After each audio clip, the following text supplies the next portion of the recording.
Coming up on This Week in Google, Leo Laporte is out. I'm in. Jason Howell. Also joining me, Jeff Jarvis, Stacey Higginbotham, and Ant Pruitt. We've got a lot to talk about today. RCS getting end-to-end encryption, social media companies, and the fact that they're all kind of blurring together at this point, TikTok, and the fan-generated Ratatouille musical. So awesome.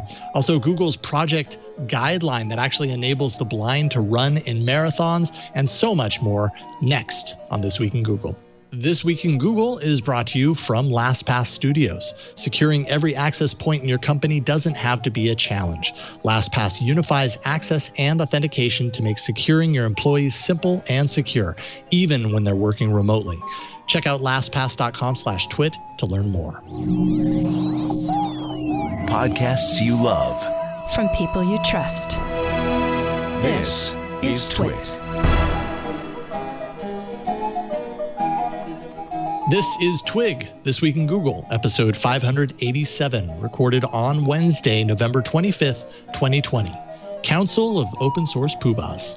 This Week in Google is brought to you by Linode. Simplify your cloud infrastructure with Linode's Linux virtual machines and develop, deploy, and scale your modern applications faster and easier. Get $100 in free credit when you create your account today at linode.com/twig or text TWIT to 474747 for a direct link to the offer. And by Technology Powers X. Learn how technology and IT departments are reshaping their businesses through an original podcast from Dell Technologies. Search for Technology Powers X anywhere you listen to podcasts and download each episode today. And by Bandwidth. Easily add voice calling, text messaging, and emergency calling to your platform, backed by the power of a fully owned and operated Tier 1 carrier network. Start a free trial at bandwidth.com/twig. It's time for This Week in Google. I'm Jason Howell, sitting in for Leo, who finally got some time away from Twit. I think Leo's been working solid ever since lockdown. And actually, that would make sense because I think the last time I was here for Leo, I think was just in January. So I'm not sure Leo's been gone anytime since. So happy that Leo finally got a chance to get away and take a little break. And I'm happy to sit in for him. Joining me today, as usual, as always on this show, Jeff Jarvis, buzzmachine.com. How you doing, Jeff? I'm good. Good to see you, Jason. It has been too long. It has been. Yes, indeed. Yeah, it's great to see you. We like Leo here, but we also like you here. Well, thank you. I always look forward to hopping on This Week in Google with you guys, so I appreciate that. Thank you. It's good to see you. Also joining us from his home studio, Ant Pruitt. How you doing, Ant? Unbelievable, Mr. Howell. How are you, sir? Good. I'm realizing how symmetrical the coloring of your shot is, like the nice blue that it's almost like it interplays with your lower third seamlessly. I may have thought this through. You're good. Me, I just looked in my bedroom when all this stuff happened and went, well, I guess that's the corner. Let's see what we can do, and hung up a couple of pictures, and that was it. So I like what you've done just a little bit better than what I've done. Good stuff. And also joining us, Stacey Higginbotham, Stacey on IoT.com. What's up, Stacey? Hello, everyone. And hello, Jason. So good to have you. Well, I feel like you've been in since Since then, I mean, well, this has just been a weird year, right? So it's like, at least for me, I've lost track of time. Jason, it's been a weird decade. Since March, it's been a weird decade. Yep. This year feels like a decade. You're right. Unbelievable. So yeah, it's great to be here and great to see all three of you. So Stacey, did you get brain freeze from snarfing down that ice cream sandwich too fast? I did not, because it was modestly sized and perfect. And I'm coming. This is going to be unusual, you guys. I have a story that I think we should start off with today. I love it. Oh, I love it when you all arrive and you're like, this is what we need to talk about. I have a favorite story after that too. Wait a minute. Okay. Why are we making this so easy for Mr. Howell? No, please. I welcome it. Come on, man. We can't mess with Jason on should we do a guess as to what Stacey's favorite story is? All right, do it. Echo Buzz? Is it? Nope. Okay. I don't know. What is Stadia? Jeff, you want to go for it? Well, let's do some questions. Is it a Google related story? Only tangentially. Oh, Is that's it harder then. Animal, maybe it's vegetable, or the mineral? Chromium Project opening up its open source. Y'all, no, it's AWS is down and like half the internet is broken. Oh, Yeah. But it's only it's a certain node, right? I think Mr. Jammer B was talking about that this morning. Yeah, it's US East. It's the one that always goes down. It's their Virginia data center, but it's affecting services. Like I went to watch a workout video on my Halo. Nope. I went to check my Ring doorbell. Nope. I'm Oh boy. I'm like looking Oh, for boy. my Roku. what would I go to see if it's up down here? Well, you could ask Madam A to do something, and my Madam A is working. But if you go to status.aws.amazon.com, you will see what's happening. But just whenever this happens, and it's often in this particular region, US East 1 region, I just picture a data center in Virginia just on fire and just like sysadmins running in and out. It's like, I wonder if this is in Reston. Is that Reston, Virginia? It is Reston. Okay. Is that old AOL space? I don't remember where. It is their oldest facility here, and it is the most common cause of problems. And I mean, this is just something that happens. But whenever AWS goes down, Netflix, Roku, Right.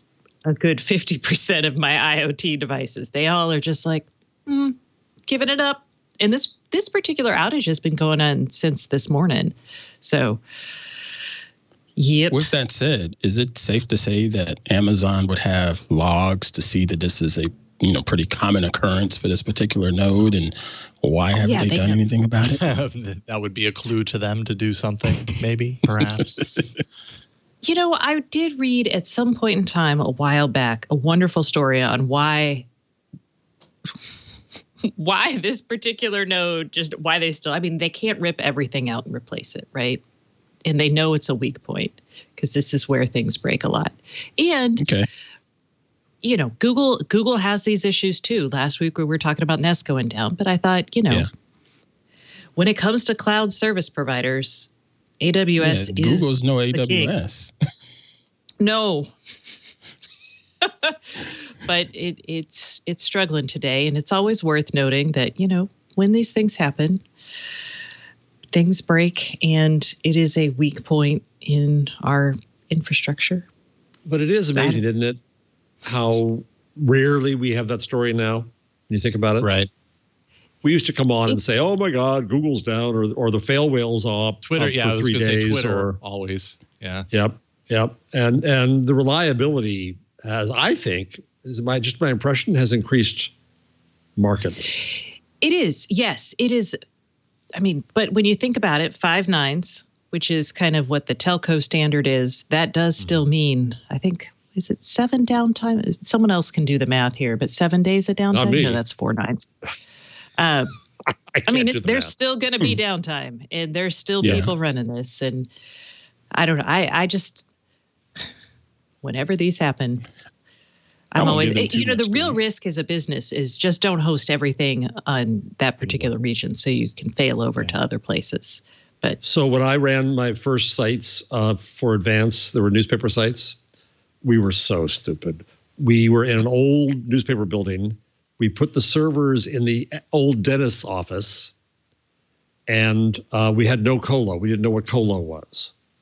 Yeah. And so the entire country services for all the newspapers would go down because somebody hit the light switch in the dentist's office. Nice. Who plugged in the vacuum again? You can't do it on that circuit. My favorite, I don't know if I told this story before, but the server room, which again was the X-ray room for the dentist who had moved out, would overheat. And I hired a CTO at one point. I hired him, my fault. And he wanted to turn off the heads, the screens for the servers. Instead, he turned off the servers. Oh, no. It was cooler. Bad move. That is That is one way to solve it. Yep. I mean, he didn't even go get a box fan at least. Yeah, exactly. So the early days of the net, I mean, you kind of think there actually was kind of a stagecoach early day to the net. Oh yeah, and I mean, I still remember going in and meeting with these venture-backed startups, and they would proudly show me their server closet with their sun gear that had the beautiful different colored lights, and they were like encased in clear glass. Do you remember these setups? Yeah. I mean, it was fantastic. And now, although I will say, when I go into a data center with nice cabling, it warms my heart. It's so beautiful. Mm-hmm. Yes. So I completely agree. It's very respectable to see a data center that's been planned and plotted properly, with everything in its right place, all the colors all neatly stacked. It's kind of like a work of art. I swear I've seen a site somewhere that collects. There are awards for cabling.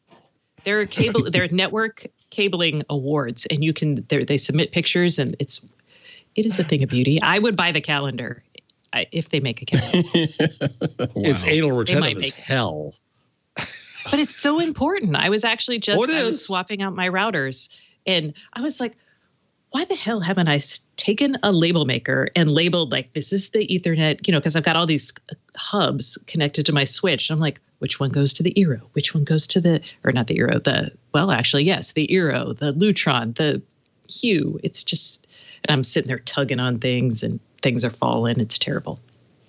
Yes. Okay. So, there John we go. John just squawked in my ear and said cable porn on Reddit. So if you go to reddit.com/r/cable porn, you'll find a subreddit dedicated to amazing cabling. I love it. I was watching This Old House for the first time. I used to love This Old House. I saw one, and they had a geothermal system, and it was cable porn with water. Ooh. It was phenomenal. All the lines up and out, and behind that was not wires; it was all water. It was kind of lovely too. Wow. Oh, I like that. Yeah. Chicken Head 21 in the chat says we need rate my server room. Yes, 100%. That is geeky. That is geeky. Yes. Okay, that's I just want to stay out of my studio, please. It's this mess you wouldn't want to see on the other side of this camera. Trust me. Ooh, it's pretty bad. Turn the camera around. Let's see. Let's have a look. Nope. Yeah.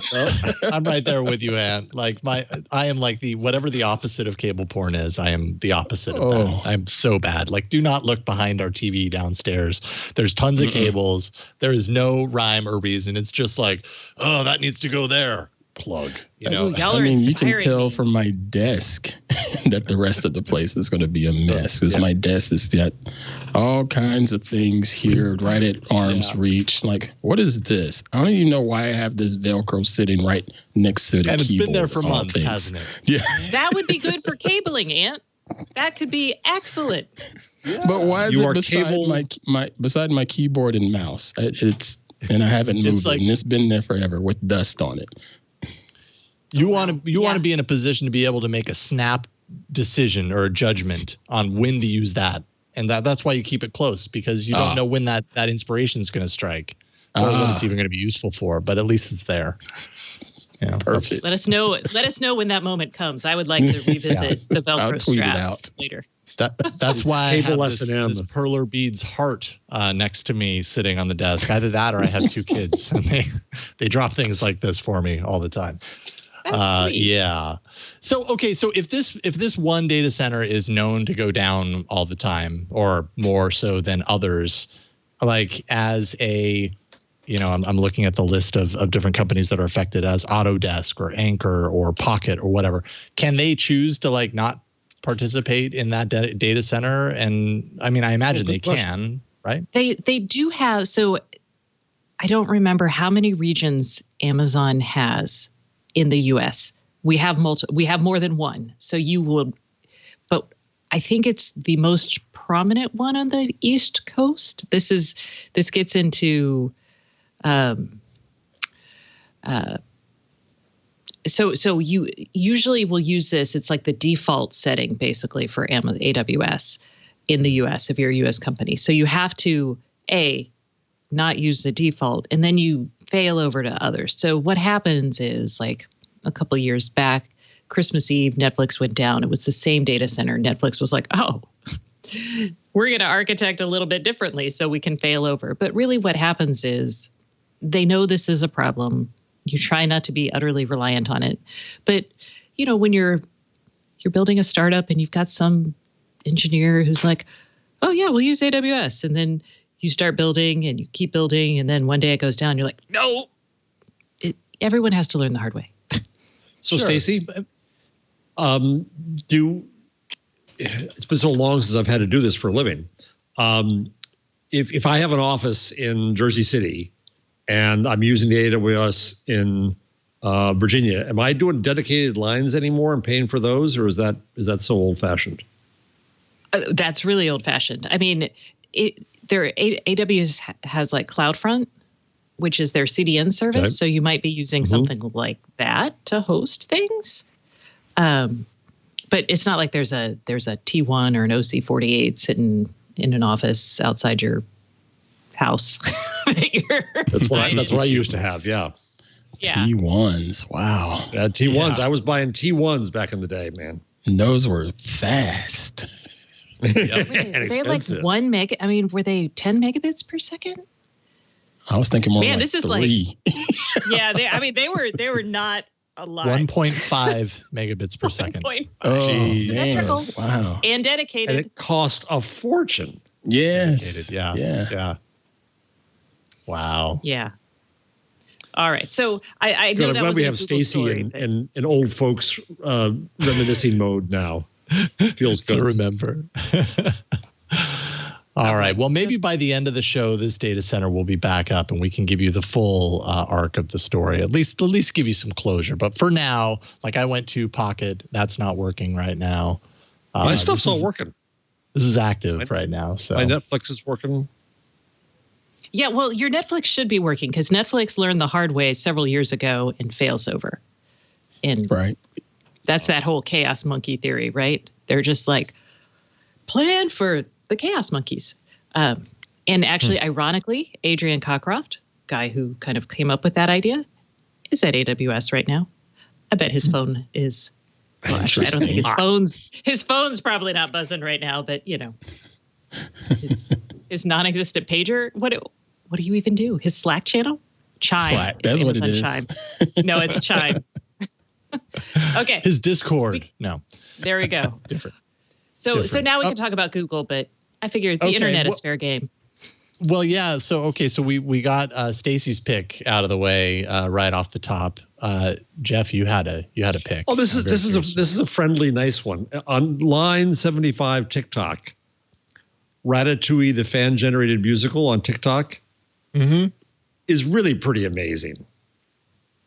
So explain this because I haven't seen it. So Ratatouille was the fans want Ratatouille the musical, but of course there is no Broadway right now. So fans are creating music, script, makeup, choreography, everything for Ratatouille the musical on TikTok.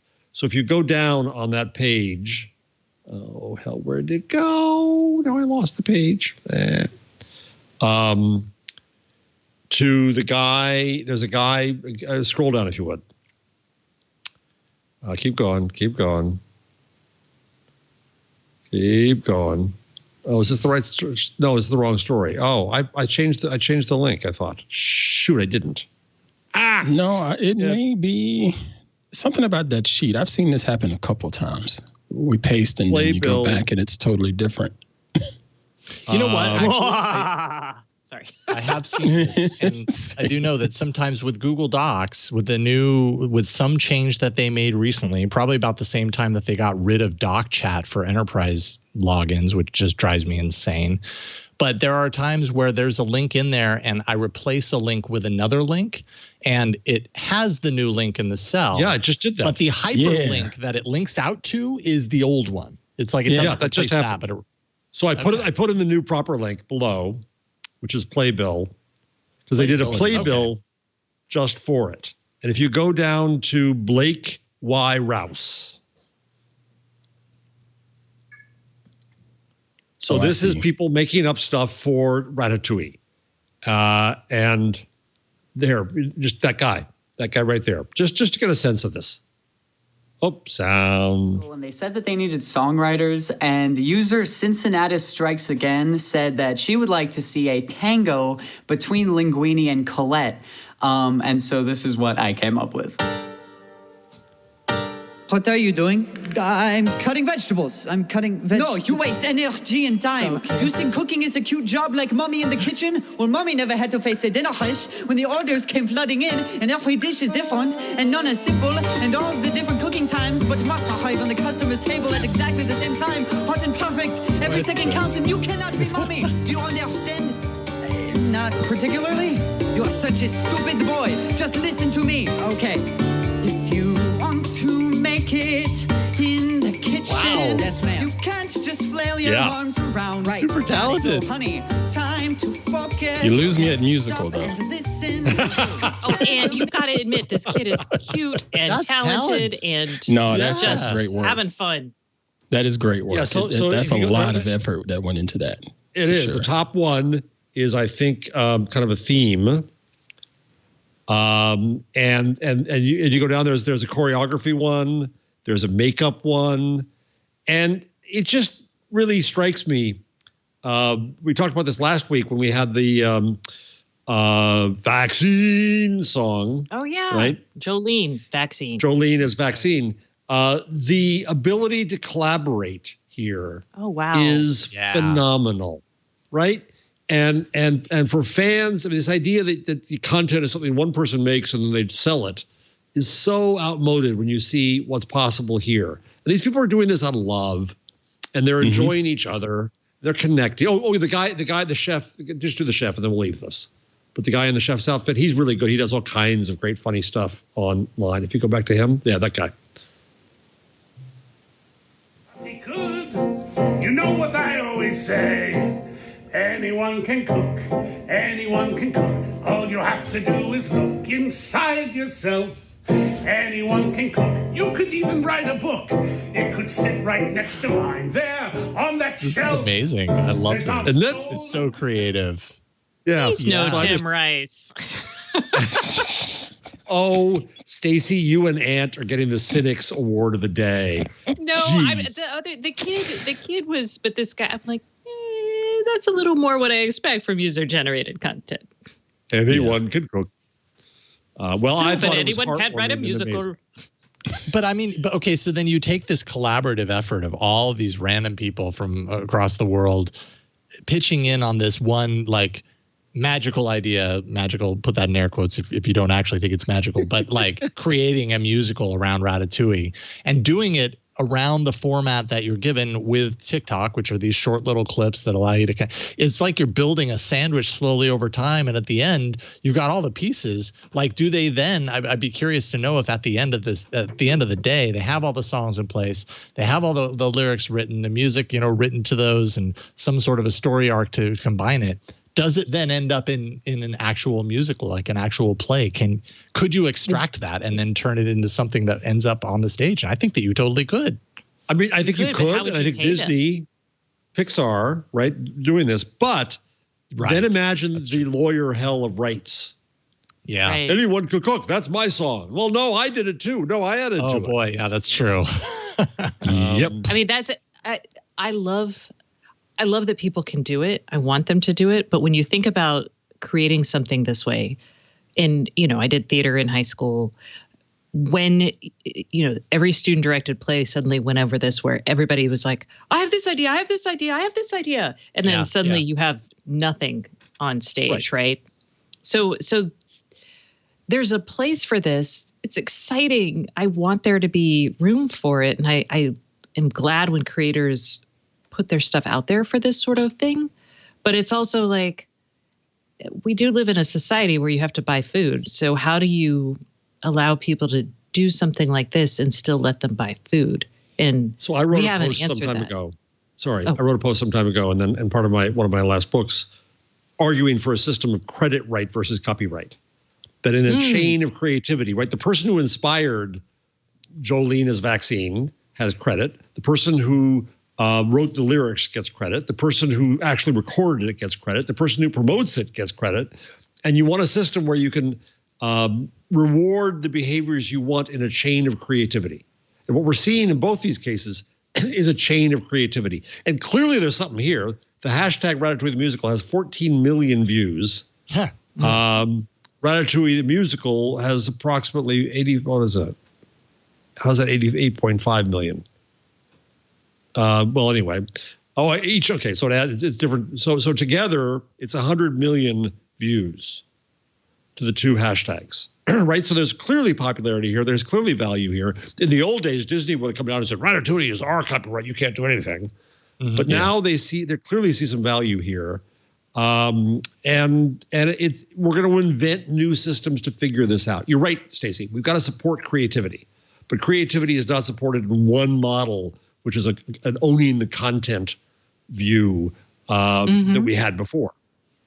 The issue I have with this is the attention span. This is something that was created for a 60-second clip or so, 2 minutes or less, pretty much. And it's great. I really do respect that. It's probably more than you want, right, Ed?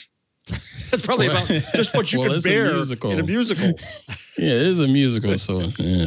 But no, seriously, they have these constraints of creating something captivating within 60 seconds. And that's great. So you're going to get those 100 million views. And this probably isn't the question for you, Mr. Jarvis, but I'll just ask everybody in general. If that same creator was to put together a indie film with this type of model, say it was 30 minutes, would you watch it? For Ratatouille, I would, because I like minutes, the movie, but yeah. Because I think that's where a lot of it sort of falls off. These cats, not cats, these people. Sorry, I went slang. They're kind of jazzy. These people, they're super talented, and I like to see how they could get a fair shake going into a bigger screen, bigger stage, if you will. But it just seems like society will totally forget about them because they're only wanting that little 60-second snippet of them. They don't want a half-hour full feature film from them, At least that's what I see. Society might forget, but I think it is a great chance to show, like, the hiring people at Pixar. Like, yeah. I mean, I think there's room for something like this to build a name for yourself or to create, like that kid. Yeah, it's basically like, hey, I did this. And it's really compelling. And yeah, I love it. I love it. I just feel bad for these people because I've been in certain forums and community groups and seen these conversations come up where I put this thing together for XYZ platform and it got a gazillion likes and a gazillion reshares and yada, yada, yada. And then I spent months working on this film and nobody watched it. And it was pretty much the same thing, but they put it in a long form format with a little bit more meat and taters to it. But people just, whatever. So, sorry. I'm trying to find something here. So I've been reading. It depends, Ant, I think, on what your goal in life is, what your goal for the thing is, right? It may be sufficient that you found a community of people who like it and share and collaborate. I'm just about to write about a book called Distributed Blackness by Andre Brock Jr., which is about Black Twitter. I mentioned before. Good. I'll give him more plugs. And one thing I learned from him is that I had a mass media view of it. Like when something passed over a critical mass, that's what it's made it, right? Yeah. And what he argues is yes, Black Lives Matter had to pass over a critical mass to make an impact. True.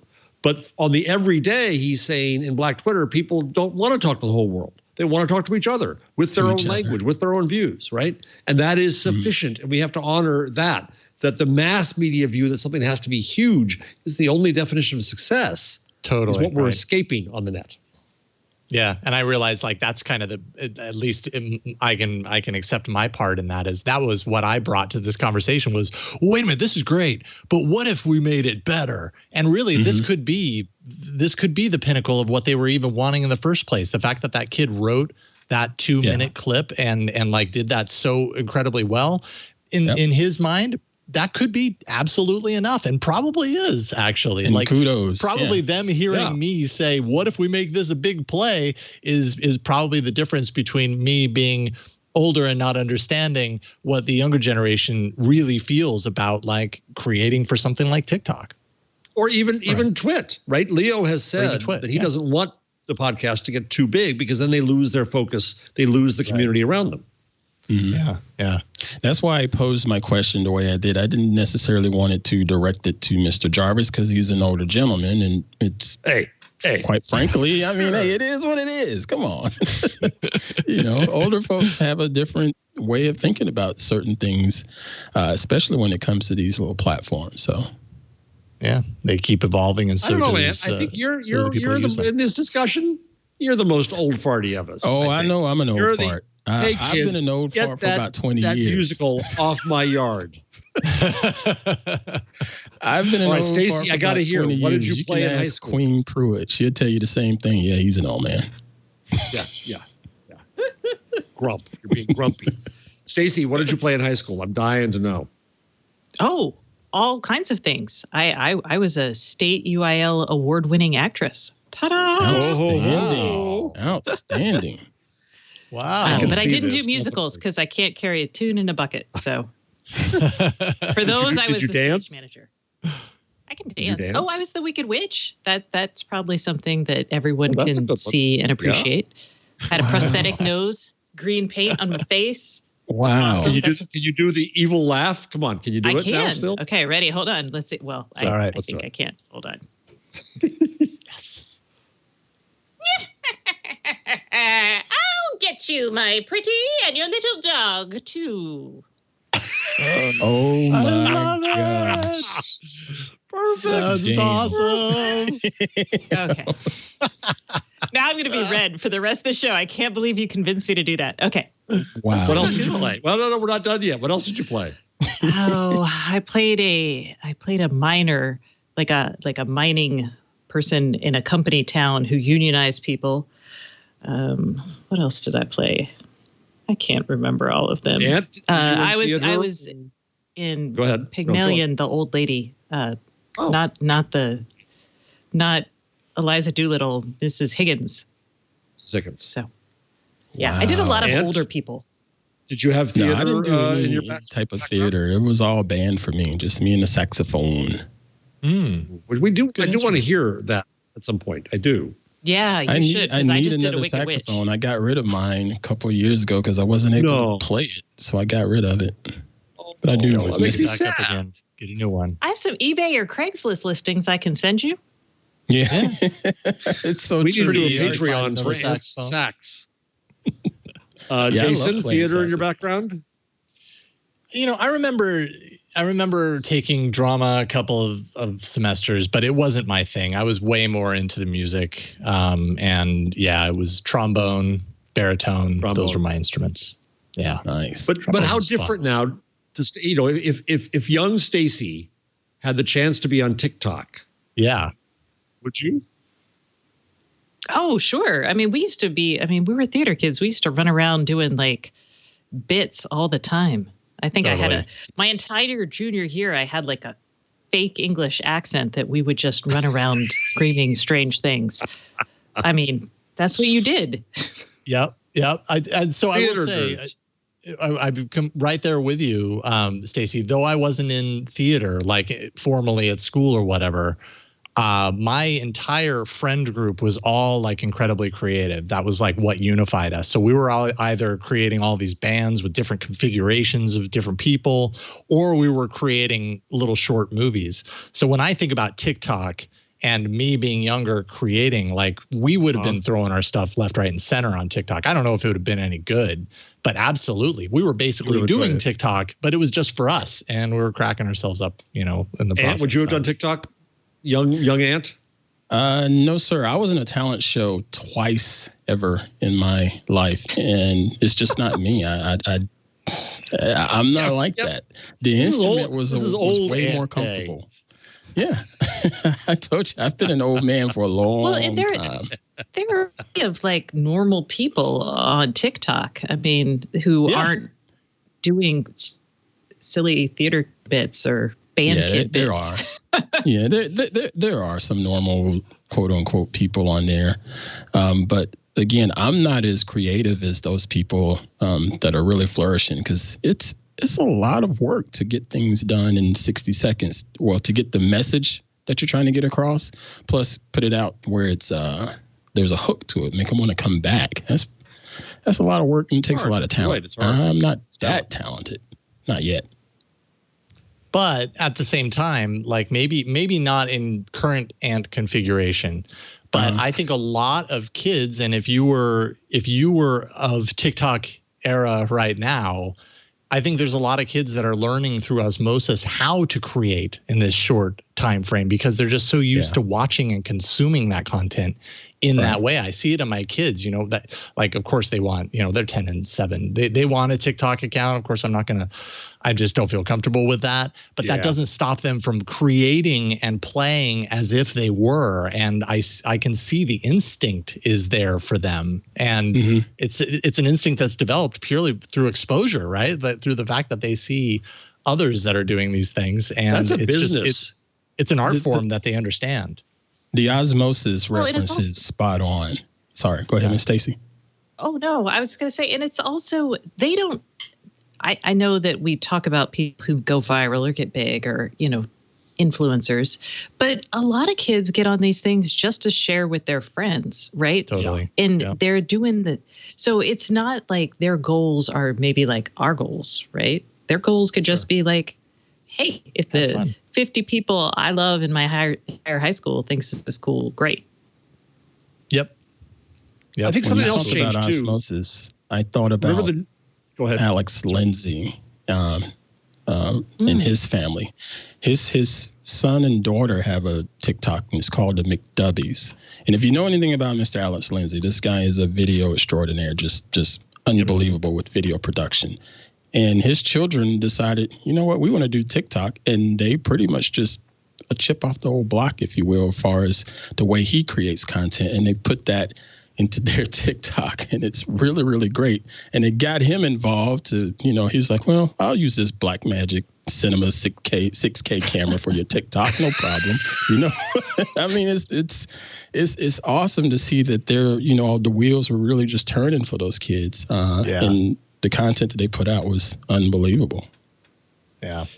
Here's a theory. So I'm reminded of the Numa Numa guy, right? Remember Numa Numa? No, sir. Oh, the little kid. Was he Star Wars kid? No, that's a different. It was kid. Star Wars kid, right? And he just did this little video and wasn't intended for anybody to see it, and it went out, and people made fun of him. And he became kind of a star. It ruined his life. But I think it's different here. Is that we are all making fun of ourselves. We're all making fools of ourselves online now, and I don't think you could make a Numa Numa meme out of making fun of somebody because hey, we all do this now. Okay. Yeah. We're all guilty. I saw somebody trying to do like backflips while drunk, and it was hilarious. And I would have mocked them a lot. Actually, I wouldn't. I don't mock people. That's mean. Never mind. So she says. I know. I'm like, would I really mock them? I mean, I did laugh. I was like, oh no, that is not something you want posted. But I didn't make fun of them, I guess. I wonder what let's take a Gary Bralsma. What's that?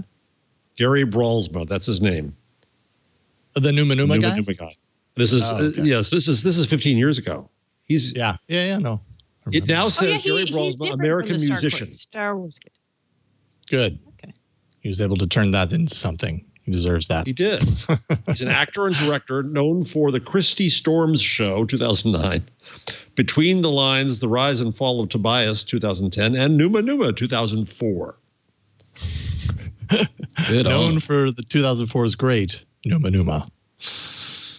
Let's take a break because I just realized we've been. I love that conversation. We are 40 minutes in. We got to thank a sponsor. So let's do that right now, and then we will. Maybe we'll dip our toes into some Google. Who knows? Maybe we won't. Who knows? That's just how things roll around here. This episode of This Week in Google is brought to you by Linode. Managing your complex cloud infrastructure should not be hard, and that's what Linode is all about. They believe in cloud computing for everyone. They make deploying, managing, and scaling your cloud applications simple. So you can simplify your cloud infrastructure with Linode's Linux virtual machines. That Linux is the Lin in Linode, after all. And you can develop, deploy, and scale your modern applications faster and easier. Why do over 800,000 developers choose Linode? Well, they give you flat pricing across all 11 global data centers. You have an intuitive cloud manager, fully featured API, and they have award-winning customer support that's 24 hours a day, 7 days a week, 365 days a year, with no tiers or handoffs, regardless of your plan size. So you know you're getting the best support possible at any time that you need it. So think of all the things that you can do. Of course, you could, host a website or build your apps. So many developers use Linode with their apps. Store or back up your media. It's really up to you what you do with the storage with Linode's access. You can easily launch and enrich your developer applications, hosted services, websites, AI, machine learning workloads, gaming services, CI/CD environments. The sky's really the limit. You can launch and scale in the cloud with their virtual machines, and with a $100 credit that I'm going to talk about, you could use that on S3 compatible object storage, managed Kubernetes, and more, in addition to shared and dedicated compute instances. So be sure to check out Linode's new YouTube channel for video tutorials. You also get security tips and more. That's youtube.com/Linode. Bryce Adams from Meteoric says, from the start, we were looking for a partner, not a provider. Some of the large providers see us only as a transaction. Linode is the kind of partner that will be with us from the start, today, and beyond. So whether you're working on a personal project, maybe you're managing enterprise infrastructure, whatever happens to be, you deserve simple, affordable, and accessible cloud computing solutions that allow you to take your project to the next level. So get started with Linode today. Visit linode.com/twig, and then you'll want to click on the Create Account button, and you'll get $100 in free credit, like I said. To find out more, visit linode.com/twig. That's $100 in free credit when you create your account today. linode.com/twig, or you can also text TWIT to 474747, and you'll get a direct link to the offer. Check it out for yourself, and we thank Linode for their support of This Week in Google. All right. So when it comes to, excuse me, my voice is already going. When it comes to Google News, I feel like there's a lot of stories in here, but not very many definition of top news stories for Google this week. One thing that piqued my interest that I'm happy to see is that RCS has some news, Rich Communication Services, which if you have an Android device and you've got Google Messages app installed, you've got chat features built into that. That's tapping into RCS, and I've really enjoyed it when I know that I'm talking to someone, or chatting with someone on the other end that also has an RCS enabled device.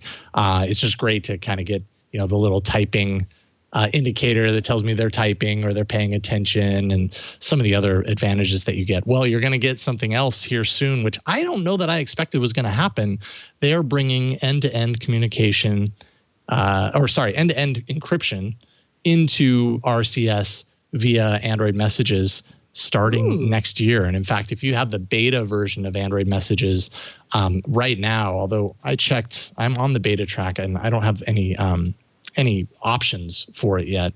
So I don't know if it's just automatically you get it if you're on the beta channel or not, or if I'm going to see that sometime soon. But if you happen to be chatting with somebody else that also has the beta, your communication is going to be automatically end-to-end encrypted. And that's just good for security.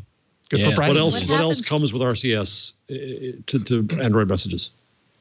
Any other features? Basically everything Apple people have, right? Exactly. Okay. Right. Yeah. It's essentially Google's kind of a way to say, hey, we've got an iMessages too. So all the features that iMessages have, with kind of a better delivery of media, that's one that I enjoy. Like if you're doing true MMS, there's a certain kind of quality level that your image will transfer at. With RCS, you get kind of like a more full res version of that. The typing, the read receipts, when it says delivered, you can react to a message. So you could, I don't know if you've ever been chatting or messaging with someone on iOS and you get a message that is the entire message that you wrote, but says liked at the beginning. Drives me nuts. Yeah. I get a notification that they just liked it. Dang it. I didn't need that notification. Yeah. I mean, I guess that's everyone the in my roundabout family way to do it, but yeah, I'm on these group texts with my entire husband's family, and like we'll get a picture, and I'm like, I have to bother to say something about it, right? Because I'm on Android, so I can't just heart it. So I'm like, oh, so-and-so's so cute. Look at those rosy cheeks. And then I get like 18. So-and-so like this. So-and-so hearted. So-and-so like, I'm like, right. Stop. Yeah, and this won't necessarily tackle that problem, right? Just because RCS will have it, it's not going to interplay with iMessages in that way. What happens when you text others? So if I've got encryption, what happens when I text people who are not? Actually, two questions. What happens when I text people who have encryption because they're using something funky? Or what happens when I'm texting someone who's on an iPhone? I think in both cases, it's going to be unencrypted. I think the only way that this will encrypt, and this is more of a long-term game. By long-term, I mean next year, from what Google is saying.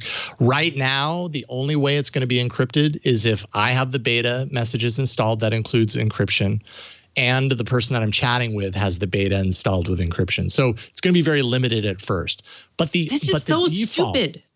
But the default going forward, once this rolls out to all devices, like another part of this news is that RCS is finally worldwide rolled out. Like everywhere that they wanted to roll it out, it's out. So RCS is everywhere. It's just not encrypted everywhere yet. But that will be the default sometime next year. And in the meantime, you can get on the beta channel to check it out now and see how, see what that's like.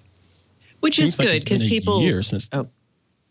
I was just saying, it seems like it's been a year since this has been in the discussion. Pretty long road to hoe, right? Yeah. That they've been building up to encryption? Yeah, well, just even the whole RCS project. Seems like I remember talking about this last year with you, whether it was here they had to get the or carriers all about involved, Android. Right? Yeah, the carriers were the bottleneck, I believe. Well, they have to run RCS servers. They have been the bottleneck, but if you remember last year, the carriers announced their own version of RCS. So they were going to try and come out with their own.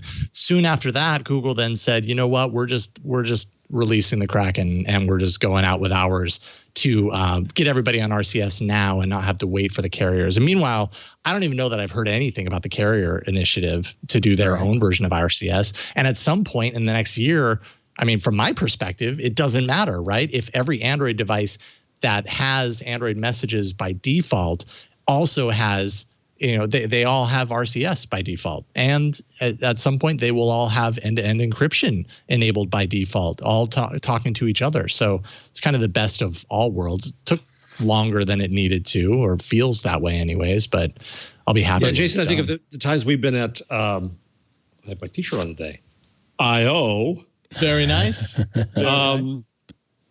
How long it is? If we went back and did a calendar of everything that was announced at I/O and when it really showed up, if at all, it's not speedy. I think you're quite right. These things, you forget how long they take. Everything takes forever. Yeah, and this drives me bonkers because we have gone from used to be able to email someone or call someone on the phone and it would work. And now everything is bifurcated. That's why I still do it. I'm like, I want to shoot myself every time someone is like, hey, let's schedule a call. And then they're like, do you want Blue Jeans, Skype, Zoom, Chime, Microsoft now Teams. Stacey's I'm like, the old fart. let's do a call. I enjoy the days when you could just pick up a phone and it had a wire and you knew it would work. And you heard a dial tone. Remember a dial tone? That was a great thing. We had standards. We had things like we had Jabber standards, and they worked. I'm right in this one. I am so right, and you cannot deny it. These kids just don't understand.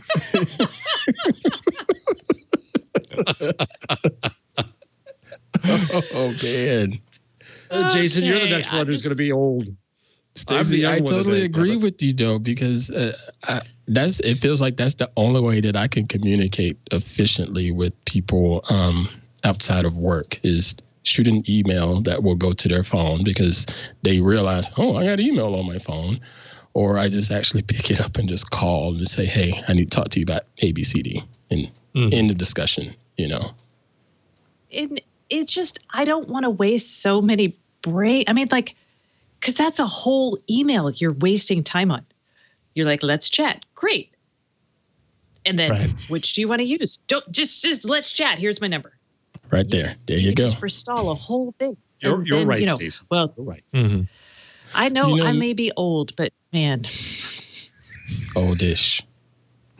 Mr. Howell, is there anybody to consider, all of you? Is there anybody you would just pick up the phone to call without having scheduled it? Do you do that? Oh, my mom. Yes. Oh, yeah. My parents. Yeah. And my BFF. Yeah. Parents. Your BFF too? Okay. All right. Yeah. Right. Me too. And my brother just to troll him. That's so fun. Wow. Really? You're like that, huh? Because I'll call and then I get a text like it's either going to come 5 minutes or 5 days later. Did you call me? ? Does he not have you saved in his contacts? No, he does. He's just it's just the physical. He's like, why would he's my younger brother? See. So he's like, why would you call me? I don't pick up the phone. Yeah. I really don't pick up the phone either, unless I know exactly who's on the other end. Then I might pick up the phone. Right. Then you consider it. Yeah. You just consider it. Then I negotiate with myself. Well, do I want to?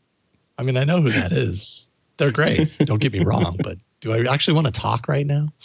I know. Absolutely. I know. With this RCS, something else to consider, and maybe you have a better explanation of it, is all Android devices with the default messaging Android app. That makes me think about the folks of Samsung and LG and their handsets. And the messaging apps on those, or at least at one point, it was their own flavor of messaging, not necessarily the default Android app that you would get from the Play Store, right? Mm-hmm. So that still means no encryption from, an RCS-enabled phone to something like that. Is that correct? Well, so I'm trying to think of this right now as you're talking. Google has agreements with manufacturers. The name of that agreement escapes me in this moment, but they have agreements with manufacturers that encompass the apps that are required on an Android phone that you as a company plan to sell that is cleared for all of our Google services. So it includes, every Android phone that you get that has Google services is going to have a Gmail app there. It's going to have a Google Maps there and a handful of others. And I think that the Messages app is one of those. That doesn't stop Samsung from putting their own messaging app there also. And I don't know if that means that Samsung can automatically have their app be a default and Google's just happy to have their Messages app on the device as an option if someone chooses to use it, or if Google requires for their messaging app to be the default. And I don't think that's the case because I tested a lot of Samsung phones and usually I have to switch away from Samsung's messaging app into Messages by Google. Right. But I do believe that it's there. Off the top of my head, I think it's there. It's just not the default. Is it the MATA agreements or the MATA? It's MATA. What is that? What does that stand for? The Mobile Application Distribution Agreement. That might be it. Yeah. Rules and requirements when it comes to putting out an Android device. I think that is it. Yeah.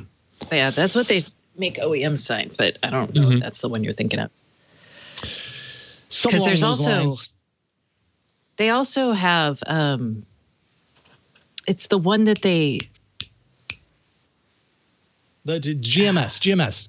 That's what I'm thinking of. GMS. Suddenly it came to me. Google Mobile Services. That's okay. There we go. Finally, I got there. Okay. That's the collection of Google applications and their APIs and all that stuff that makes an Android phone a Google happy Android phone, right? With all of the things that most people, at least here in the U.S., expect on an Android device. I don't understand. Mm-hmm. And so listening devices are going off right now. To the chat room there, Asthmatic in the chat room mentions, he or she has a Samsung device and they have to go and install the Google Messages app secondhand. Okay. So the question is, will most people decide to do that?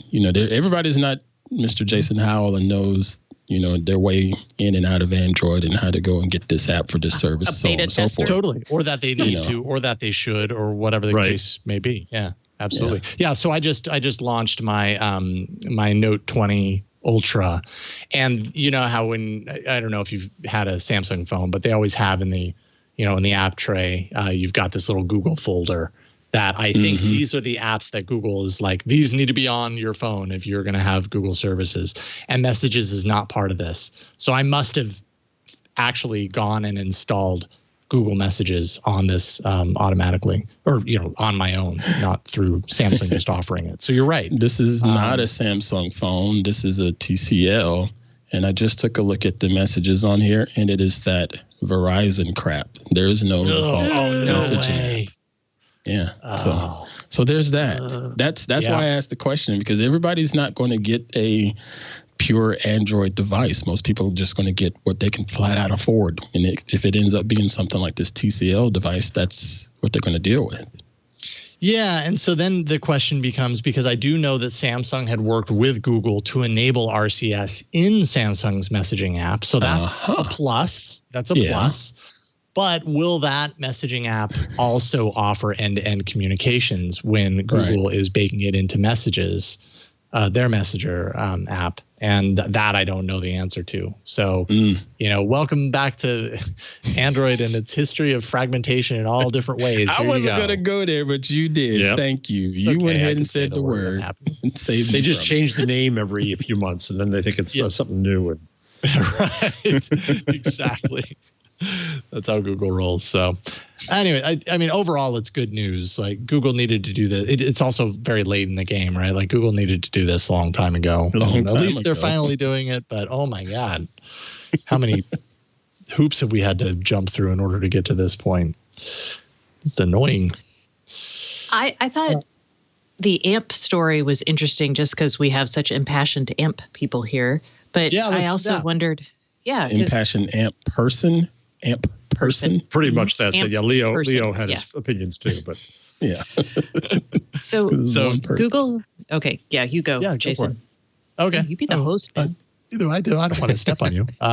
Google is going to end preferential treatment to AMP pages, which apparently they've been talking about this as being a possibility for the last couple of years, but this particularly comes into play in the top stories carousel that you see at the top of searches. And for the longest time, at least since they launched AMP, which how long has it been now? Has it been 4 years, 3 years, somewhere around just there? About, yeah. Wow, that's crazy. On one hand, it kind of feels like it just happened, but it was 4 years later. Anyways, they've been giving AMP pages 2015. 2015. Wow. 5 years. That's crazy. October 7, 2015.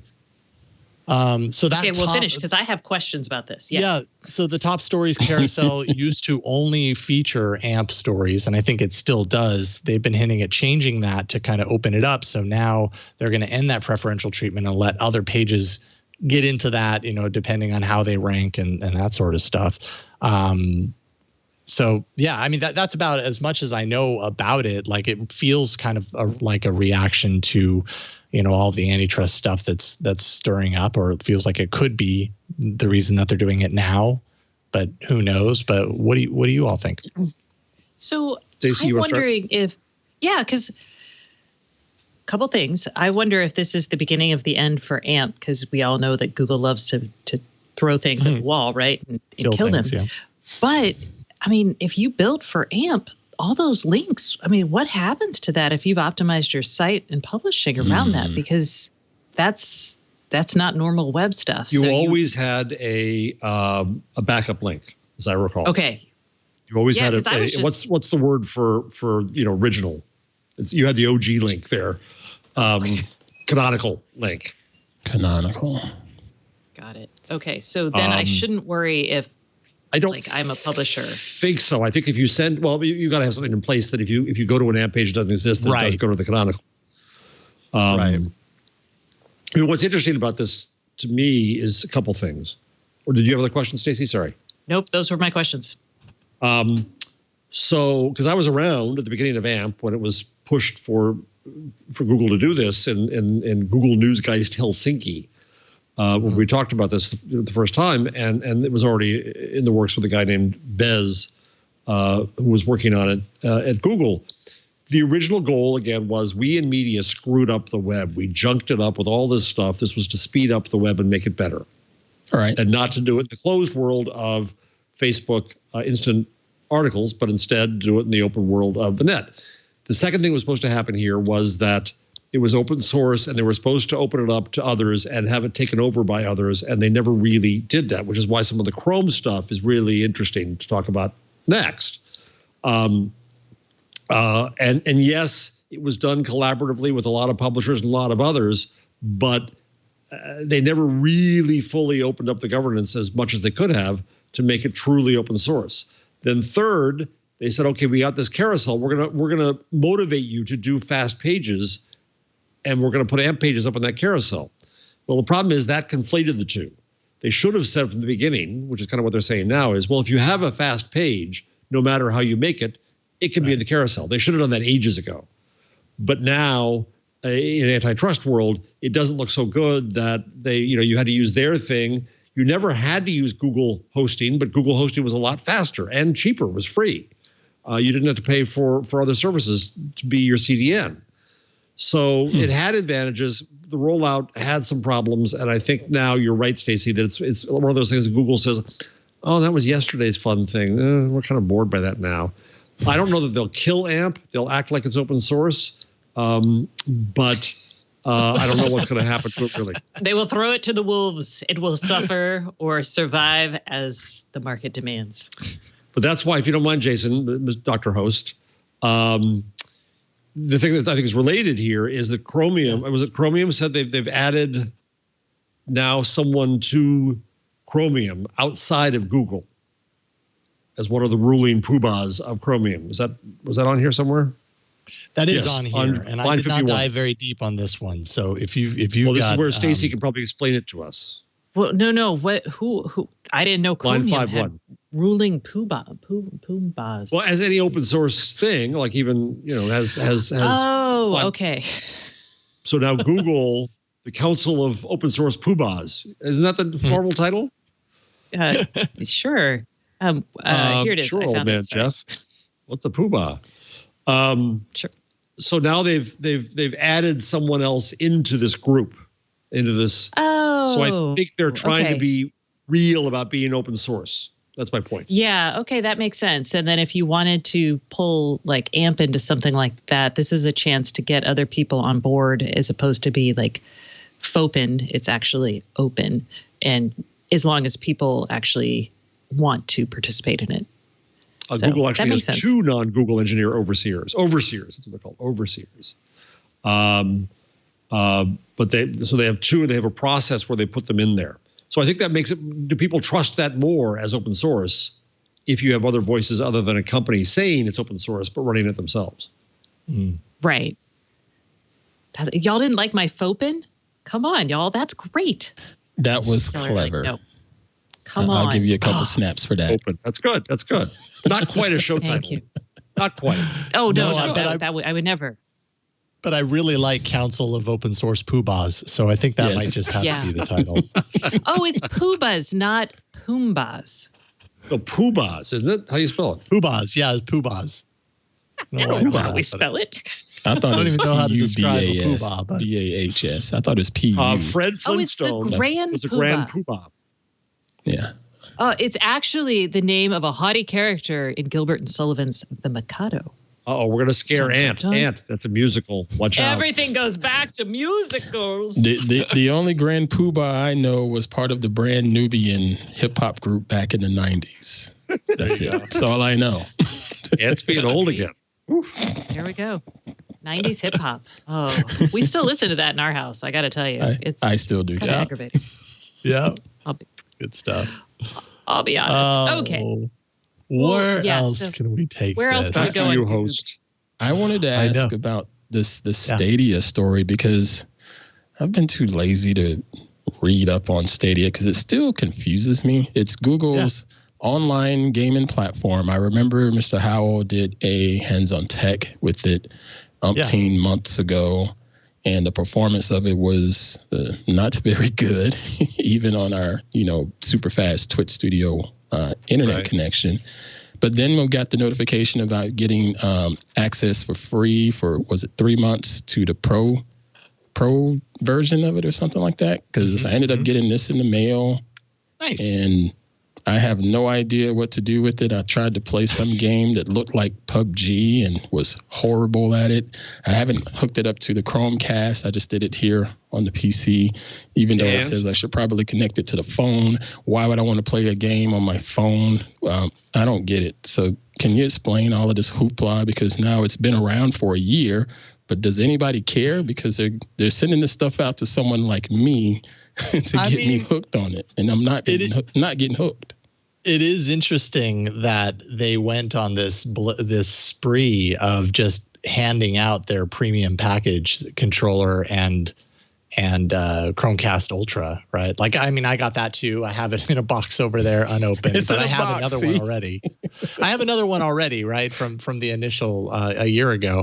But I don't really play Stadia a whole lot because I have a PS4. I'm not one of the new kids, with the new controllers or anything or the consoles that are coming out right now. But I have a PS4, so if I get an itch for gaming, I'm using that, or I'm using an Oculus Quest or whatever. So I haven't really spent a whole lot of time gaming on Stadia with any sort of regularity, except to like jump in here and there and see how it's doing, to see how the service is going. And I mean, I've felt like it's improved. I felt the last time, which was probably like 3 or 4 months ago, that I launched. It was a Tomb Raider game that I have in my library. I actually had a blast. Like, I ended up playing it for like 3 hours and had a great time and put it up on my TV and everything.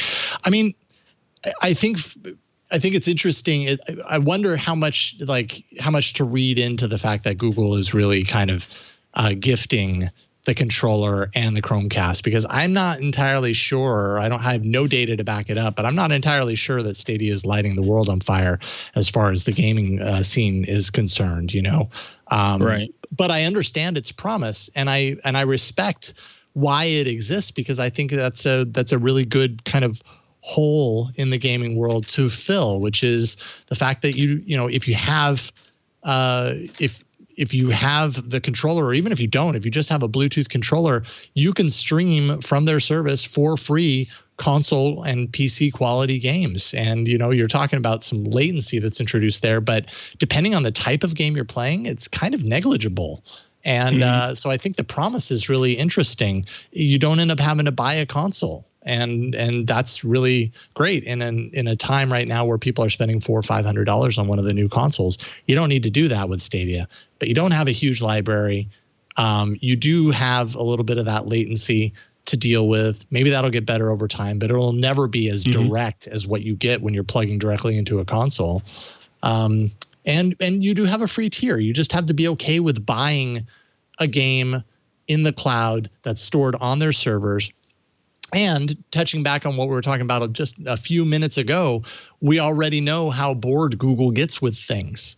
And I think to a certain degree, that's what holds Stadia back. At this point, even the most ardent Google fans, myself included, are like, I'm starting to get kind of like gun shy with Google services, because it's happened so many times where they get bored or they totally pull the rug out from underneath what I'm used to, what I'm comfortable with, what I enjoy. And then I have to like figure it out again. And it's like, just dedicate yourself to this thing and see it through the difficult time to be a better thing as it is and not something completely different.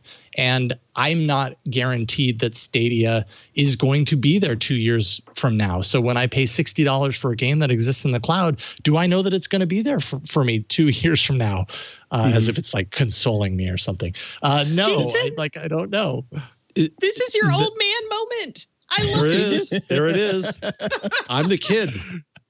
No, Stacy, I want to tell you, I'm not an old man. Not yet, okay? Is this the same sentiment? All right, I tell you. So, do you think the game developers share that same sentiment as far as Google just keeps killing stuff off? That's why we don't have the likes of Call of Duty on Stadia? Or yeah, I mean, that's a great question. I enjoy gaming, but I'm not like super close to, how, game developers are thinking about these consoles. I mean, I do know that Cyberpunk 2077 is a pretty big game and it is coming to Stadia. So that says something, and Stadia does have some exclusives. It's just a really hard time. Like this moment in time right now, we've got the PS5, we've got the new Xbox systems.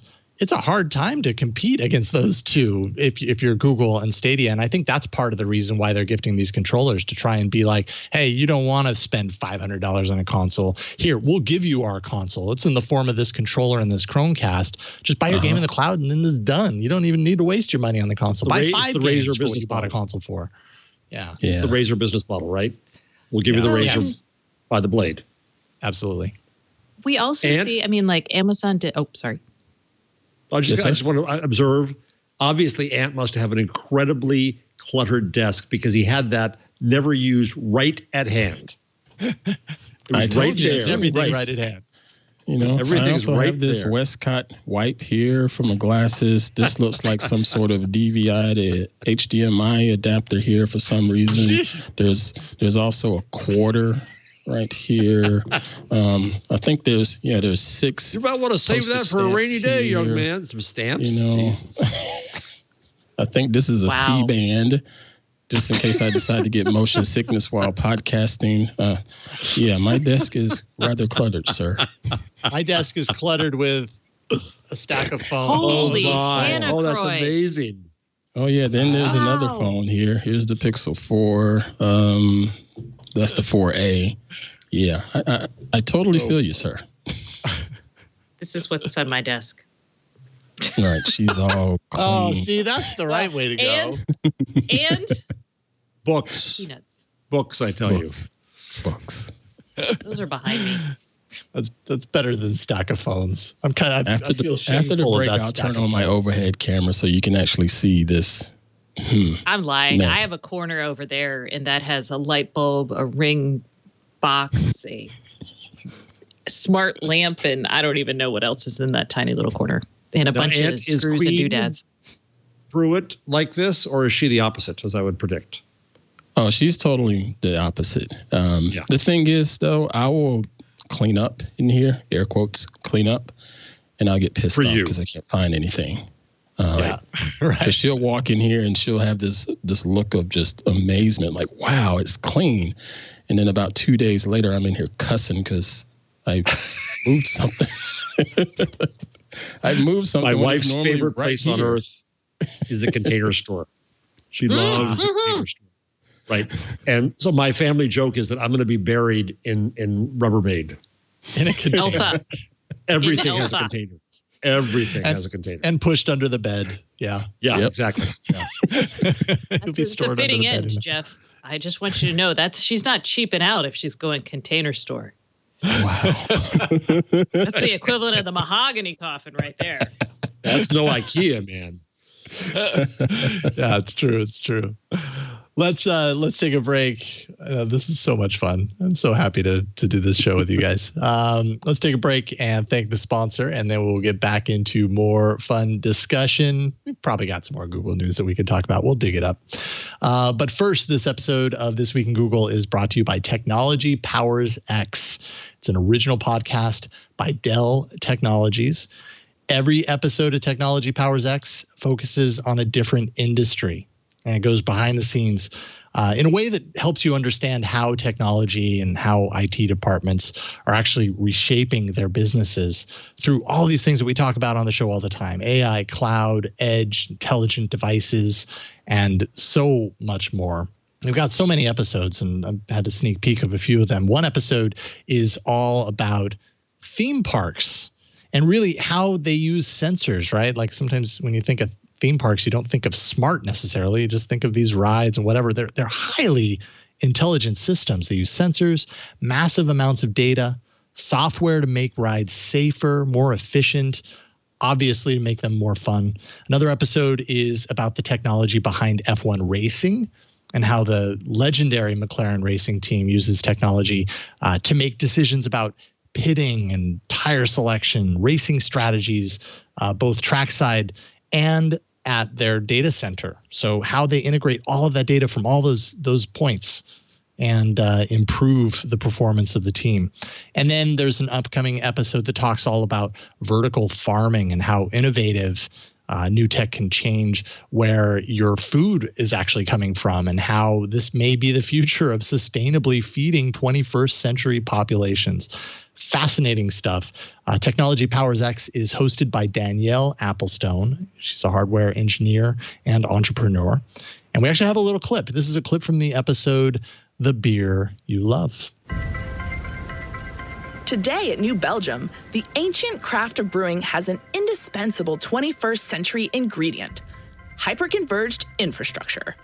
That infrastructure supports almost every aspect of planning, marketing, sales, and distribution. And you can listen to the whole episode, and you can learn all about how technology is powering beer at the New Belgium Brewing Company, and maybe have a beer on hand while you're listening to that. Search for Technology Powers X anywhere you listen to podcasts. You can download each episode today. That's Technology Powers X. Download it today. And my thanks to Technology Powers X for their support of This Week in Google. All right. Belgium recommendation: Ranger IPA or Fat Tire. Okay. Great beer. Yeah. Great brewery. Fat Tire, I kind of hit a point with Fat Tire where I was like, sometimes it just has a little of this like certain sweetness that I don't care about. But the Ranger IPA is really delicious. Let's see here. What Google stories can we discuss? Actually, we don't have to keep it locked in Google, but yeah. So some of these projects are actually really interesting. The blind one is really good. It's a video worth playing. All right, so we've got two projects here to talk about. Let's start with, since you mentioned it, Stacy, we'll start with the trees. Google's new Tree Canopy Lab tool, which actually maps where trees are needed in a specific location. And from my understanding, they started in LA. The idea here is, obviously global warming is heating the earth, but where that is really apparent, in one way it's very apparent, is just the fact that cities are very warm places. There's asphalt everywhere, buildings that kind of lock in the heat. And if you don't have enough trees distributed around in those areas, there's not as many opportunity to cool the temperature down. So this tool actually identifies where trees can be planted to cool down those neighborhoods. By 2028, I believe, they plan on the city of LA wants to increase tree canopy cover of 50% of low-income, severely heat-impacted neighborhoods, because often a lot of the neighborhoods that end up kind of the hottest of all, less trees, more asphalt, that sort of thing, are the low-income neighborhoods. And so this would be a way to change that.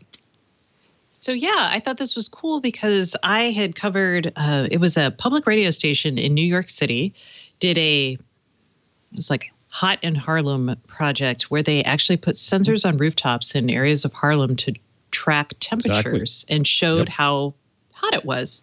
And I'm interested because I looked at Google's thing and I'm like, are they extrapolating this out based on like just simply a lack of trees from their map data? Like they have an algorithm doing this as opposed to actually having to deploy these physical sensors. And that would be really cool because that makes something, is it the most important social justice issue? No, but it has a big impact on quality of life. And on environment too. and on the environment. Stacey, it says here they use aerial imagery to figure out where every tree is in a city. Okay, so yeah, they're just extrapolating. It's a tree census. Be hot. Yeah, exactly. So yeah, when I was at Time Inc. Stacey, you know what the TK is. For those of us, those of you not in the audience who don't, the TK. I've got one in my newsletter right now. Yeah, right. When you don't know something, you'll fill it in later. Yep. Jeff is TK years old because he won't tell us. So the researchers at Time Inc. were legendary for finding out any answer. Somebody put a TK, by God, they found it. And some damn writer and editor at Time Inc. said TK trees in Russia. And the researcher then spent like a week trying to calculate how many trees there were in Russia. So now Google can do it. That's awesome. Ta-da! What does TK stand for? It's supposed to be to come, but the reason it's a K things so they won't get in type. Yeah. So that's why we misspell lead is spelled LEDE. Head is spelled HED. TK is spelled I didn't know TK. That. Yeah. Right. They were supposed to stand out so you wouldn't set them in type. Jeff, you're 66 years old. Allegedly. I'm open to TK no more. I'm old enough to remember TK. In my day, we left blanks and we filled in the facts later. So that's a cool project. People do that for us. Yeah, there's another project you were mentioning also, Jeff. This is Project Guideline. We've talked about this in the show too. Is why couldn't you use the tools that Google has to help blind people? And I was thinking about this like within a home, and but they instead did this so that blind people could run. And the video, which you can show, is a man who's been blind for a long time, and he has to run with people, and so he's always too slow. Oh, right. Because they're guiding him, and they have a guide rope or something so he can do this. If you go forward a bit, right there was the moment where he said, "Could you do this? Could you help blind people run?" So they need a line in the route, and they talk about how this is not easy because when you run, you go back and forth, left and right, left and right, left and right. Yeah. And so you're not straight on to the line, but it learns enough to understand what's around you and how to do this. And so you can turn the sound up now. This is where he's doing for the first time. He's running on his own. It's very obvious to recognize the line. Teaching a machine learning model to do that is not that easy. You step left and right as you're running, so there's like a shake to the line, left and right. As soon as you start going outdoors, now the light is a lot more variable. Tree shadows, falling leaves, and also the line on the ground. He's actually wearing like a harness. He's wearing an Android phone. And a harness with an Android phone. Any internet connection. We had to take. And then is it haptic feedback telling him to veer left or veer right? No, it's sound. It's a sound. Okay. We need for someone to run it. Yeah, audio prompts. So when the runner is left of the line, audio plays in the left ear. That kind of increases in volume and dissonance depending on where that person is in relation to the line. We don't want blind people to take risks. That's what keeps people who are blind from participating in society fully. The safest thing for a blind person to do is to sit still. Yeah, no kidding. I could not imagine running at my full speed in darkness, right? Like that. There was no stick. You got to trust whatever the system is that is enabling you to do that. You got to have full trust. And he was in full stride just now. I was about to say, look at that stride, man. He really does, and he breaks down in tears. Yeah, that's amazing. Because it's the first time in his life, and then they put a whole bunch of people with this, and it's really this is what technology is supposed to be, right? Yeah, what's great about this is when I talk to people who are trying to build solutions like this for either hearing impaired, visual impaired, they're all like, please don't build for us. Build for the community at large, and we will adapt it for us, because otherwise it's priced out of our market. People think of it not as, so if you can build accessibility into everyday products, it's far better for those communities because there's no stigma associated with it. There is, and it's cheaper and it's just easier for them to have access it. So I think using things like an Android phone is great. So. Yep. And you can imagine other uses. I still think that we've talked about. I forget what the Google project was that maps out an interior space, right? Mm-hmm. And your vacuum was mapping out Tango, right? Space. Was that Tango? Tango, right? So you can see like that Spot, the Boston Dynamics robot, just chasing after people using computer vision and accurately going in a straight line to them. True. I was afraid you were going to go moral panic there, Stacey, but you didn't. You held back. You stopped just short. I am terrified of Spot gaining any more intelligence, personally. But that's just save that moral panic for later. Maybe this next story. No, I don't know that this next story will induce that. But I think maybe, Jeff, did you add this story about French publishers? Yeah, sigh. So Google. I won't spend long on this because we've talked about it many, many times, but there's an effort to basically charge Google for linking to publishers, which of course is in market senses is absolutely absurd. But Google's basically agreeing to do it. They're going to start paying publishers in France. I think it's a huge mistake. I think it's a precedent. I think they should have fought for the internet because what they're losing here is the value of the link. And I got into arguments today with French people all over the internet because of it. But I want to quote my favorite newsletter author, Ben Evans, who has a very good post, which I put up on Twitter. It says, let's be honest about this. This is taxing Google to subsidize news. It has no basis in copyright or competition. To call that as intellectually dishonest, Ben says. This is a targeted tax of a politically unpopular company to subsidize politically connected companies. And that's what's happening here. But what's happening, too, is there's a precedent being set that says that you can charge for the right to link to something. That kills the public conversation. It kills the academia. It kills newspapers, by the way, because newspapers quote everybody. And so now as a source, next time a French newspaper calls me, which they do once in a while, I'm going to say, oh, well, no, you can't quote me unless you pay me. That's the deal. Works one way, works the other way. That's where we head here. And it's protectionism by companies. So I just wanted to mark it and say that I think this is a bad thing to happen. That's all. Nobody cares. Jeff. What was the reaction you got when you were having discussions with some of these French people earlier? You said they try to justify it. News costs money. Well, okay, yeah, but that's not the way to do it. Does. And government, and I keep on saying I don't want government involved in speech, and that gets me in trouble. BBC, I say, yeah, but Boris Johnson. It's an argument that I go into all the time.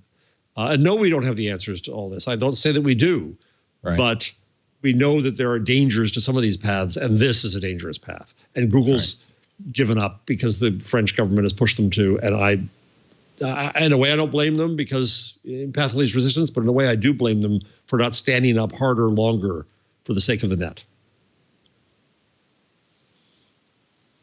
That was all. Thank you for that commercial message. Thank you, Jeff. Let's see here. What do we have here? YouTube. So there's an interesting one here, line 56. Facebook, Sarah Fisher at Axios did a comparison where she looked at all the features of all the social networks. This is another Ben Evans tweet, too. This is how I saw this, where he said, oh, no competition for Facebook? Everybody is competing with everybody with every single feature. Yeah, no kidding. Look at this chart. It's been like this for at least a solid year, right? Yeah. At least a year. Everyone is trying to mimic the other one just because they know that's what's working well over there. And it started with Snapchat back in the days and their whole stories, and it's just been going on ever since. I'm still a little bit iffy with, was it Fleets on Twitter? Is that what it's called? Yeah, I'm still a little bit iffy on that. Have you used it yet? Have you fleeted? I have fleeted, and a couple of times it just seemed a little awkward. Past tense is to flot. I flot. You have flot. No, it's to flit. Flittered? Have you flittered? Fluttered? I have you fluted? Sorry. But it was not quite the same as using Instagram stores. It's just there's still a couple simple user interface issues there as far as like putting text in and how to manipulate the text and work with the background and things like that, then I guess that's how are people putting their tweets in there? Are they putting them in the screenshotting them and then putting it in as a screenshot? Because if you put it in as a link, the link shows up as a URL instead of the actual embedded, and they're just not there yet, you know. But again, it's been an experiment for me because I don't know how many people that follow Ant Pruitt on Twitter, Ant_Pruitt, give a crap about my fleets. They worry more about the tweets, right? Yep, I agree with you. I've seen your tweets, Ant. People like mine, but I'm only doing dogs. I'm only doing my dog. That's the only thing I'm fleeting. That's okay. So Ant's like, I'm no longer interested in your fleets, which is fine. I mean, I just was like, what's some low stakes, content that will make people happy if they encounter it, but won't feel like they missed anything if they don't encounter it, right? Because because it's going to go away, right? And I'm not one of those people. One day, maybe someone will ask me to serve in a public place, and someone will look at my history of some 27,000 tweets, and they will find something that will be embarrassing. But can I search on your fleets, Stacey? No, because they're all gone. I haven't done a fleet in 24 hours. After 24 hours. I see. Right. Okay. Not that I feel that my tweets are like for posterity, but I'll stand by them for a full week or a year. How about, Ant, do you get stories? Does that make sense to you, or is that the same problem? I do it the same. I'm using stories pretty regularly. I use it more so as a behind the scenes tool, and to promote something that's just been launched. Like if Hop goes out, I put something in stories to say, hey, the latest Hop is up. But most of the time it's more so for behind the scenes because people are curious to see how I shoot something, or if I'm shooting the show, they want to see how I shoot the show and see the messy desk and all of that. And I figured I could do the same thing on Twitter with fleets, and it just feels different. I have not myself gotten into any of the stories or the fleets or the whatever they're called on all of the other networks, social networks. Like I get them. I understand them. I just have never created a habit or a ritual of adding to them. I've had I didn't have that habit. It only happened because people began to ask, wow, how did you do this? Or what made you think of this kind of thing?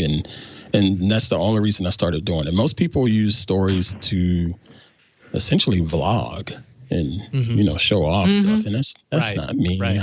I'm way too private for that. And I don't ever want to come off as braggadocious because a lot of times those vlogs come off as braggadocious. So I just stay away from that. So I just try to use it more so as a behind the scenes of if I'm going out to go test something out outside, a new camera lens or whatever, I'll mention that, hey, I'm testing this and this is what it looks like behind the scenes as I'm testing or something like that. Or I think last time I did a time lapse of setting up for last week's show and had Queen Pruitt setting up as the model and me setting up the lights and all of that. And people seem to like that kind of stuff, Mm-hmm.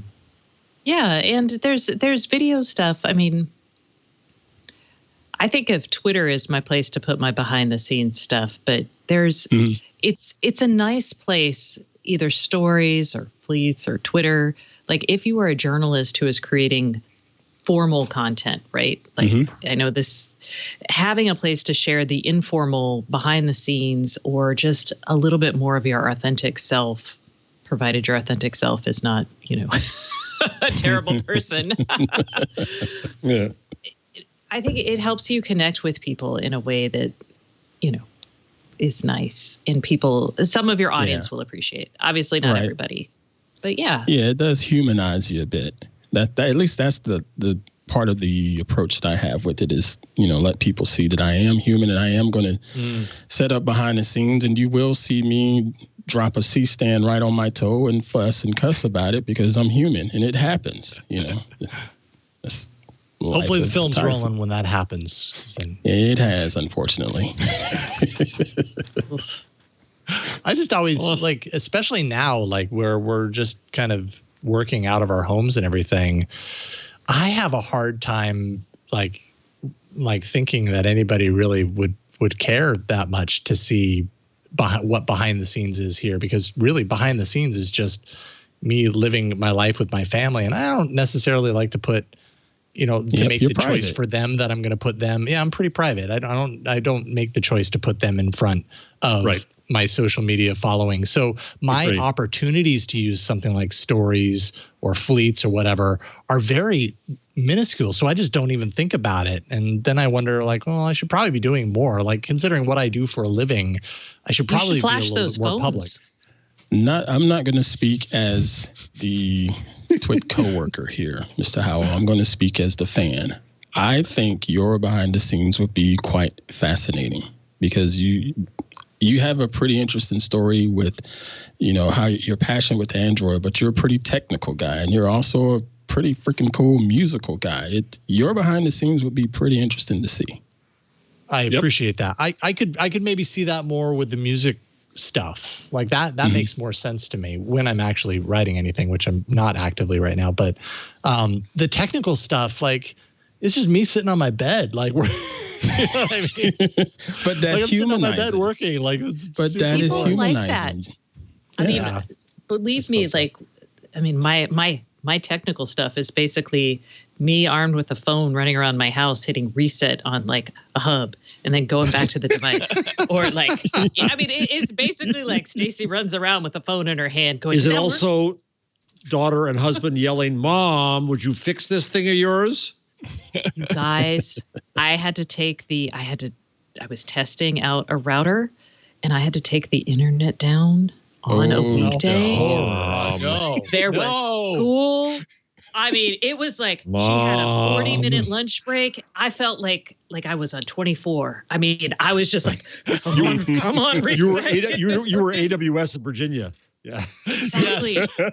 I felt them so much in that moment. I was like, why did I do this now? I did it because there was help available during business hours. But my husband was like, why'd you do this now? Why couldn't you have waited till the weekend? And I'm like, this is because I don't work on the weekend. This is what I imagined for Shay Higginbotham. Yeah, this is exactly what I imagined. Yeah, I can't show that because y'all might be, my husband was real irritated with me, and y'all be like, either completely justified, it was, but also you might feel sad for me and hate my husband because he was definitely like just slightly irritated, right? Yeah. Great. I could so relate to that. To that.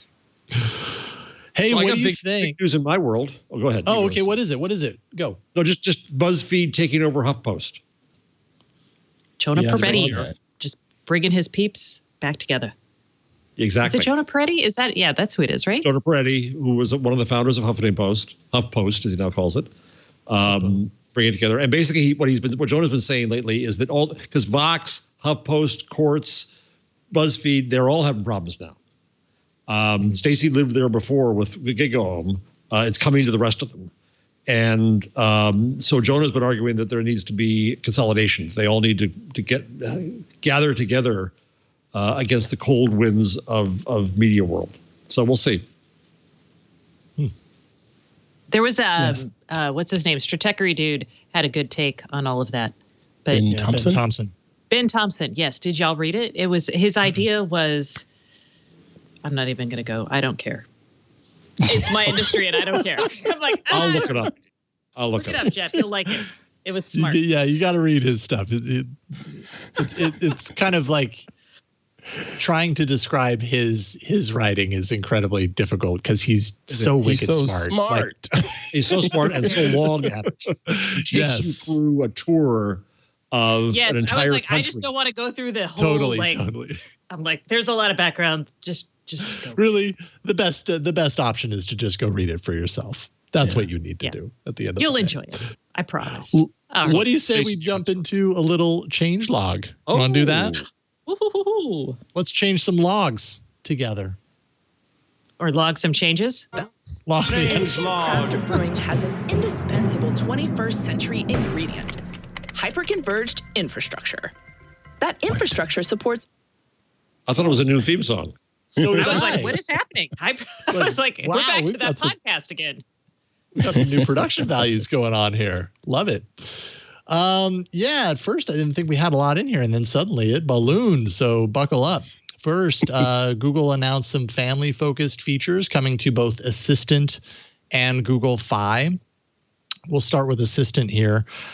Smart displays are going to get a new family tab, which includes, at least at the start, includes something called family notes, essentially like little stickies. So if you want to leave a note for someone, you can leave a family note and it looks like a sticky on the smart display. And then somebody can do the to-do or the reminder or whatever. Family Bell is getting some new sound effects and new suggested bells, and you'll soon be able to pause the bells for a day if like a week like this happens. I don't know if you noticed earlier while the show was going on and suddenly my Google Home went nuts. That was Family Bell, because at 2:30 I have a reminder for me to get up and stretch and like walk around and stuff, because otherwise I just sit in that bed working. I think we should take that actually on the show and do that, because like my Fitbit buzzes at me all the time. It's like, get up. You're still stretch break. Yeah, I completely agree. If I didn't have that reminder, I probably never would. So Family Bell, by the way, I absolutely love it. It's such a great feature. It comes in handy in this house, with the kids at school and all this kind of stuff. We literally rely on it. So great feature. That's awesome. Some other features, some other commands. Hey, G, what can I learn with my family? Which kind of integrates some learning content from partners like ABC Mouse on the smart display. Also, hey, G, where's my family? Where's my family? And a specific family member, and it will pop up a Google map and show you on the map where they are their last known location. All of that is coming soon. Do they have to? Oh, it's with Life 360. Okay, I was like, do they have to have an Android phone for that? But they do not. When you say Life 360. Okay. It's the logo in the corner. Sorry, as I point to your screen, I'm like, right there. It was in the corner. It's there. It's from Life 360, which is it's a app that. Are y'all familiar with it? It's a great app. No, I'm not at all. Families love it. You download it, and anybody on their phone, you can see where they are, and you can send messages to them, and it's just a very handy service. If you like, now that my daughter has a phone that she does not carry with her. But theoretically, if she left the house with the phone, I could find her and see her location in a way that's kind of nice. And they have all these kind of they have the permissioning down and a nice feature set for like parents who are trying to monitor their teens, but not like be psychotic about it. Well, I mean, even family, the family features that Google, why am I suddenly Family Link has location tracking on kids' devices as well. So I wonder how those two services differ. That this Life 360 is runs on more fully fleshed any out. Phone. Oh, I see. Okay. So like obvious. That's why I was like, because then you could run it on an Apple phone, because the kids all got to be on Apple. Their friends need not RCS, right? But iMessages. You can't be ostracized and unable to like things, y'all. Yep. Unable to heart comments. Fi is also getting expanded parental controls of the service. You can block calls. As a parent, you could block calls, texts from strangers. You could set a data budget for kids. That's coming next week. So if you're on Fi and you have family kind of sharing the data on Fi, that'd be useful for you. New features to Google Meet. A new feature called Attendance Reports. And this is rolling out first to Enterprise for Education customers.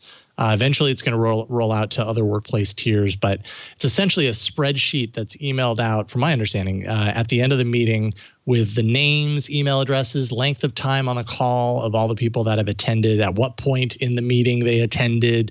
It graphs users over the course of the entire meeting. So I suppose people who are running these meetings can see who was actually paying attention, who was there, and who wasn't. Is that a little worrisome? I guess they know you whether you were there on a box. Yeah. Right. You should do it for employee tracking. It makes sense, right? I mean, you wouldn't do it necessarily for your friends or family. No. And you weren't in our Zoom happy hour. Right. Rolling out for Enterprise for Education. So I think a lot of the students, that are on these, my kids, they're on Zoom, but there's a lot of kind of rules around this, where their video has to be on because they want to know that the student's there. I think the districts have these requirements, and they're figuring out these requirements to be certain that if they're passing these kids or giving grades or whatever, that it's based on actual metrics that are rating something specific, and not just like, oh well, they showed up and that was good enough, which is how it felt. So there's a few issues springtime. I mean, one is we have a policy that we can't require you to turn on your camera because some of our students are poor. It violates the privacy of the people who are behind them. That there's an issue there. The second is these companies making a fortune now on the exam proctoring stuff, where they watch your eyes and all this kind of stuff while you're taking the exams. It's really, and I'm Mr. Technology can be okay. This is where Jeff gets a little moral panic. Where we're doing this to our children. It's not moral panic if it's a justifiable concern or question. You're allowed to ask questions, Jeff. But if your child is so untrusted by the school, what matters is not that they had their eyes glued to the screen. Don't look off the screen. No, don't look off the screen because you might be looking at something to cheat. You got to look at the screen. That's the way to teach. That's screwed up. Yeah, that's all. They're all learning lessons right now. As far as like what's necessary and what's not. I feel so bad for one of my kids' teachers, because I swear every single day it's insert name here. Obviously, I can't remember his name, and I wouldn't say it if I knew it. But is always playing a video game, right? Like all of these challenges that, like, if you're a teacher on the other side of the glass, you want to be able to run a class where the students are engaged, they're connected to the content and then to the discussion, and that you can grade them accordingly. You know all about this, Jeff. But it's all these new challenges, like, oh no, right off the side of the screen is a video game controller, and he's always looking off to the side, and you can see his eyes moving all the time, so he knows something's going on. And like, yeah, I feel for teachers in this situation. It's hard to do your job like that. Yeah, kids being kids. Yeah. Google removed group calling, or is removing group calling from Hangouts. I really wish they quit putting that notification in my inbox. I've seen the notification about a gazillion times. I get it. Stop putting it in there. There's that notification. Being grumpy again. Yeah, and then there's the notification in Drive how your trash, the trash is changing to 30 days or something. And I swear every single time I log into Drive, it's that big banner. Yeah. Trash is changing. It's like, okay, I get it now. Hangouts, of course, has an end of life that's planned for sometime next year. Obviously, when the dust all settles there, we're going to be left with chat, meet, and messages. So this is kind of the pathway to get there. Another part of the pathway to get there.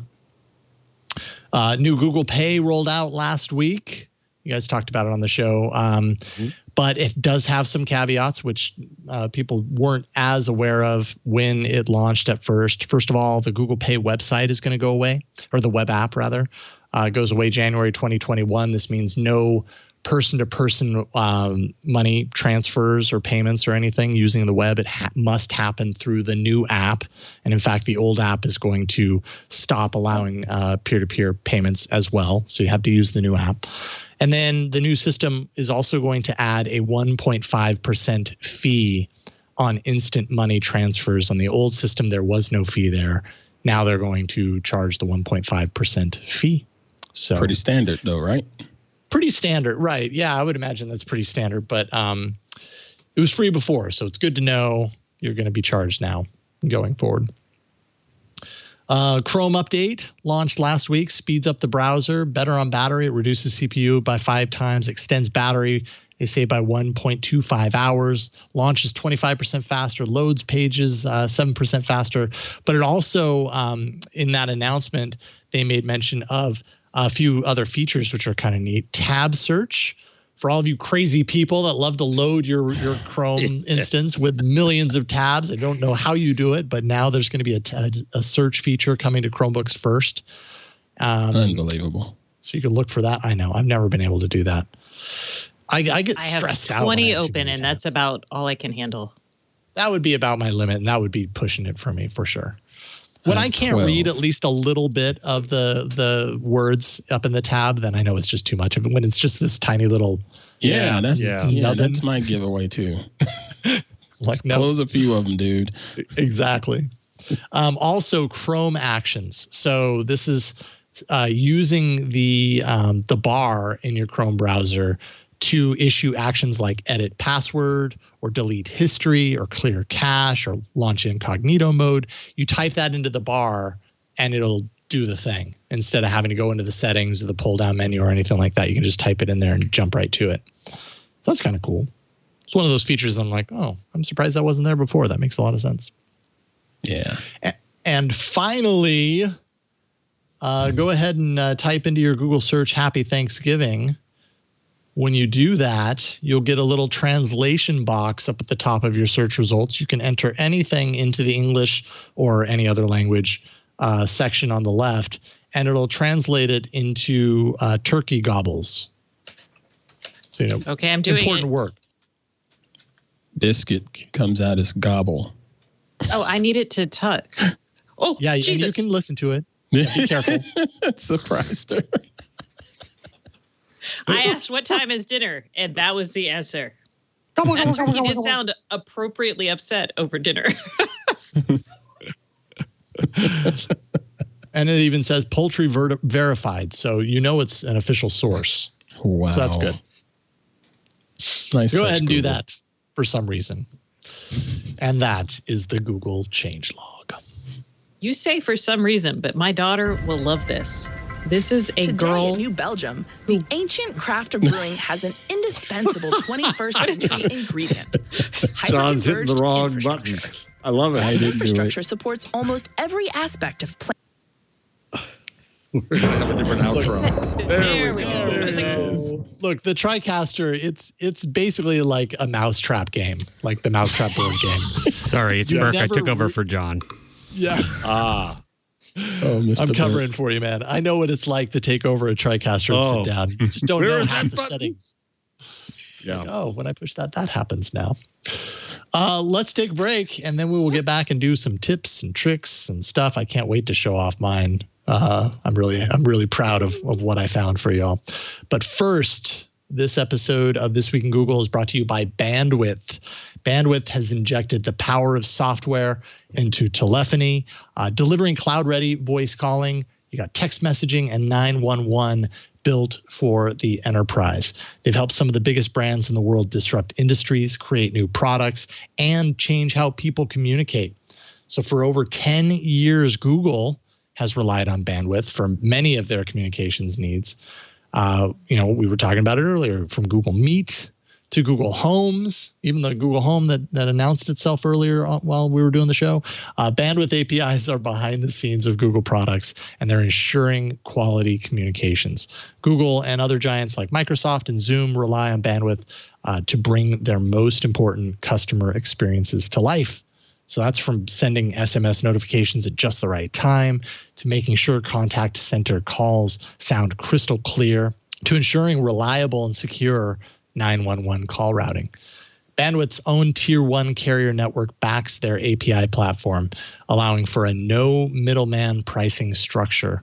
Also greater insight into quality and deliverability, and a seat at the industry table.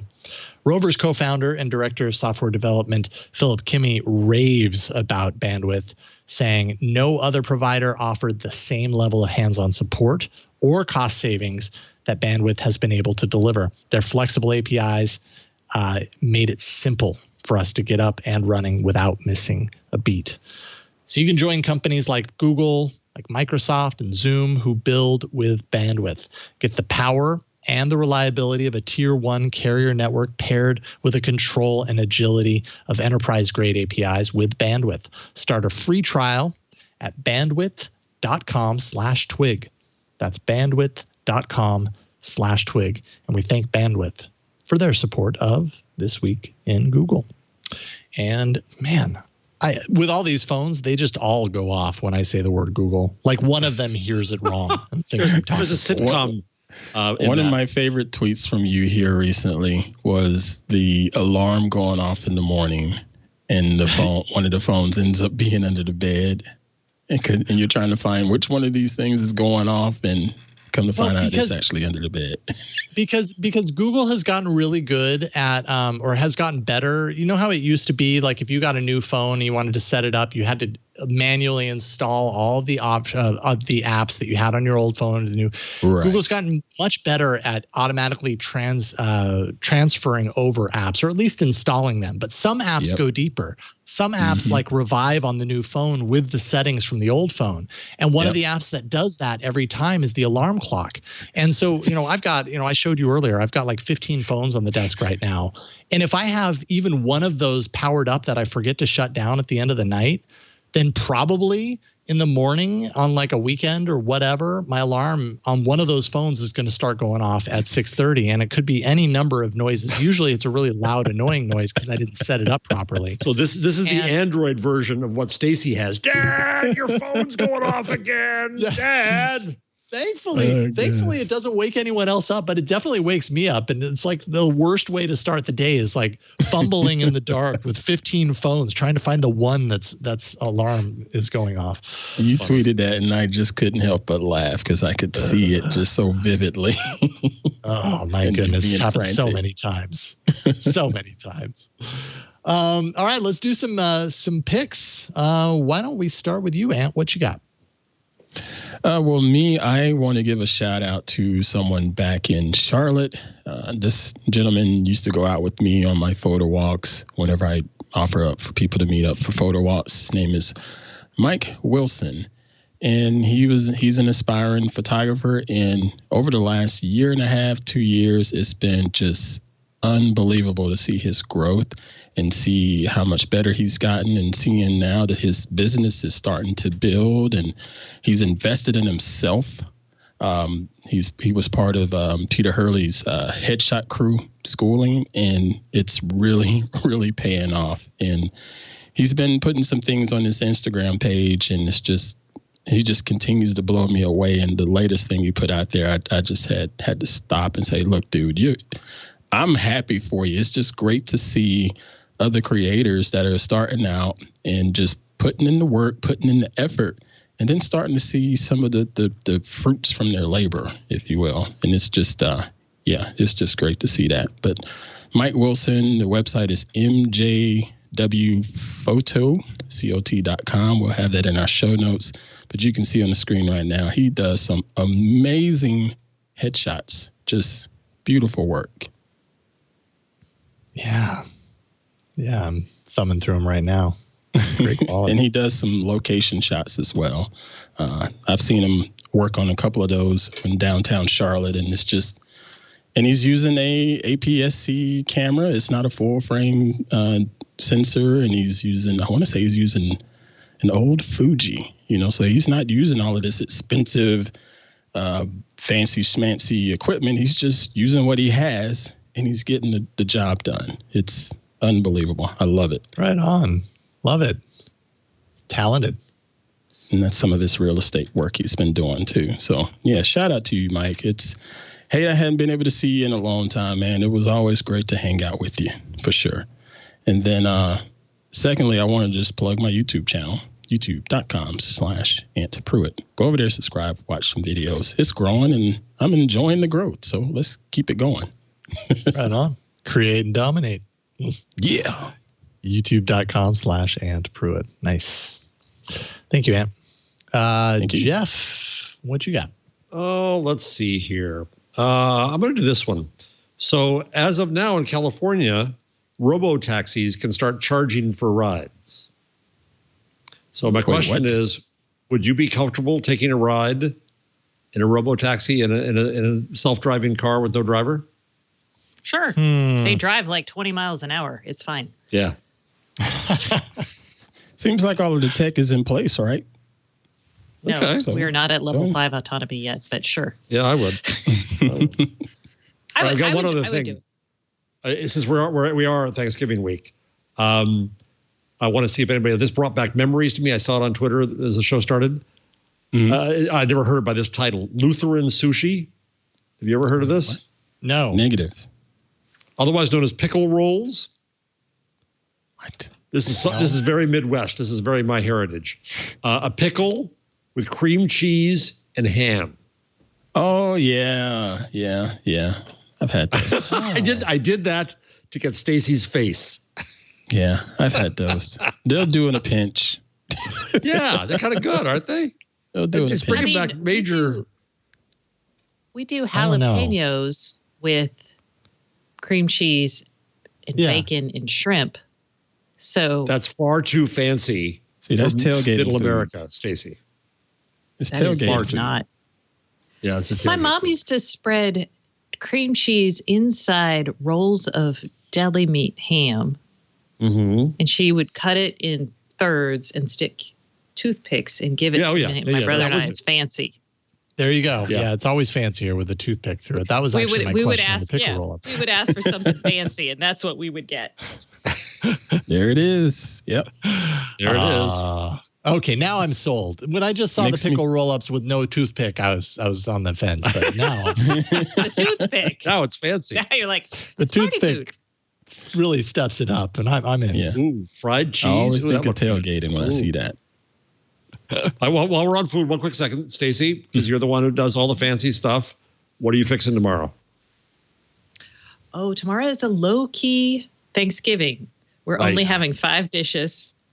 We're making a chicken, not a turkey. So chicken, stuffing, cranberries, mashed potatoes. I'm doing a sherry mushroom cream gravy. And then 6 dishes. Hold on. And then a delicata squash with a maple glaze served on top of a bed of arugula with pomegranate and a hunk of burrata on top. That's 6 dishes itself. A hunk of burrata. Well, it's my daughter because she's a vegetarian. So, she needed something to we've got a chicken. Something grand. Yeah. Right. And she needed something fancy. And it's so pretty, y'all. It's just beautiful. So, Aunt, are you barbecuing? No, we're frying bird. Frying bird. Oh. I love fried turkey. If I could get a not Popeye's turkey. fried Just turkey. fried chicken. Oh. Just fried chicken. Okay. Queen Pruitt wanted fried chicken, and she's going to do it up because she wanted fried chicken, buttermilk, marinade, and all of that. So, yeah, fried chicken. That sounds so good. Why aren't we doing Simple fried pleasures. chicken? Simple pleasures. You know the turkey, Jason? Yeah, we're doing a turkey. I'm on deck for the veggie, and I'm gonna make some monkey bread. That's not a veggie. No, I know. I'm on deck for a veggie, and I'm making Just so monkey you bread. know. But I'm still trying to figure out what the veggie is going to be. And my wife's like, "Don't overthink it. Just make some cauliflower or something like that." I'm like, "No, I want it to be awesome." So I don't know what I'm going to do. But yeah, we're doing turkey, stuffing, squash, mashed potatoes. Super easy. Just so you know, you mix equal parts maple syrup and olive oil. You just sprinkle that on. Pick a winter squash, butternut, delicata, pumpkin. Doesn't matter. Just stick it on there, stick it in the oven, and roast it, and poof, it's delicious. And if you want to get fancy, you can sprinkle nuts or something on it. And then stick a toothpick in it. And a toothpick, yes. Okay. All right, good. As long as I can put a toothpick in it. All right, thank you for that little tour. Well, what about you, Jeff? What are you doing? Yeah, Jeff, what are you having? This family doesn't like turkey. I'm fine with turkey, but nobody likes turkey, so we'll have chicken or macaroni and cheese or I don't know what. Cacio e pepe? Cacio e pepe. That's tonight. That's tonight. Oh. And Trader Joe's got it back, so I'm relieved. Oh, man. I don't want to see your freezer. I'm just imagining in a days, cacio e pepe. I'll take a picture of it for you for next show. Yeah. Excellent. Tweet it out, man. Or do a fleet. Yeah. The fleet will then be Yes. gone by next week. Fleet it out. I know. That's why you should fleet it out now. We can all see. Oh, so I don't get embarrassed forever? Is that what you're saying? I just want... It's only my desire for you not to have a heart attack that I'm like, please just eat a salad every now and then, too. I eat a salad before every dish of cacio e pepe. Okay. Every Wednesday Maybe night I you should start with after. salad. It'll clean your arteries out afterwards. Stacey, what you got? Oh, I have a thing. Yes. You have that? I'm going to do a here. It's on my desk for a reason now. It's not just a dirty desk. Hold up. Here it is. I have the new NanoLeaf thread-enabled light bulb. It's not screwed into anything right now, but I'm showing it to people because it has this funky weird shape to it. Oh yeah, it's like a Dungeons and Dragons die. It's like a D&D 100-sided die on faceted. Top. But faceted. That's it. This is a HomeKit-enabled light. It's thread-enabled as well because, like I'm telling people, thread is going to be important for the Project Chip support as that comes out next year. And so Apple's HomeKit Mini, which is behind me somewhere, maybe it's somewhere. Have y'all seen the HomeKit Mini? HomePod Mini? Sorry. Yeah. Okay. HomePod Mini. HomeKit. Sorry. Stacy doesn't speak normal words. Here's the HomePod Mini. Oh, can you? We don't see it. There we go. There it is. It's floating up here. It's plugged in a little far away, so I'm like, but it's there. It is, and it's glowing. There it is, in all of its beautiful Apple glory, the most magnificent Orbulous glory home assistant we've ever designed. You're gonna love it. Is that? Are you reading that on something? Since last week. Anyway, that has thread in it, so it talks to this light bulb now. It's the first time that Apple has supported through HomeKit anything that isn't Wi-Fi or Bluetooth. So that's notable. And if you're wondering, the HomePod Mini sounds really good. Actually, it's comparable. I have all of the $99 speakers in my home, and I will tell you that it sounds to me on par with the Nest Audio, which is bigger and heavier. And the Echo Generation 4 is probably my least favorite just because it's too bass heavy for me. And the highs, they just are real muddy. But other people might love it. Like your 90s rap probably is going to sound great on the Echo 4 or fourth generation Echo. There you go. That was a lot of things. It's a lot of things. Stacy's things. Thank you, Stacy. I guess Leo normally does a tip, but I also have, I don't know if it's a thing or a stuff. It's not a number. It's called Crown and Paw, crownandpaw.com. And this is a gift that I've had. I can't speak too loudly. Actually, I'm realizing my wife's in the other room and she's getting this for Christmas. This is a gift that I've had in my back pocket for a while now. A friend of mine showed me. Like he was like, oh man, I'm so happy this thing delivered to a friend. And he showed it to me.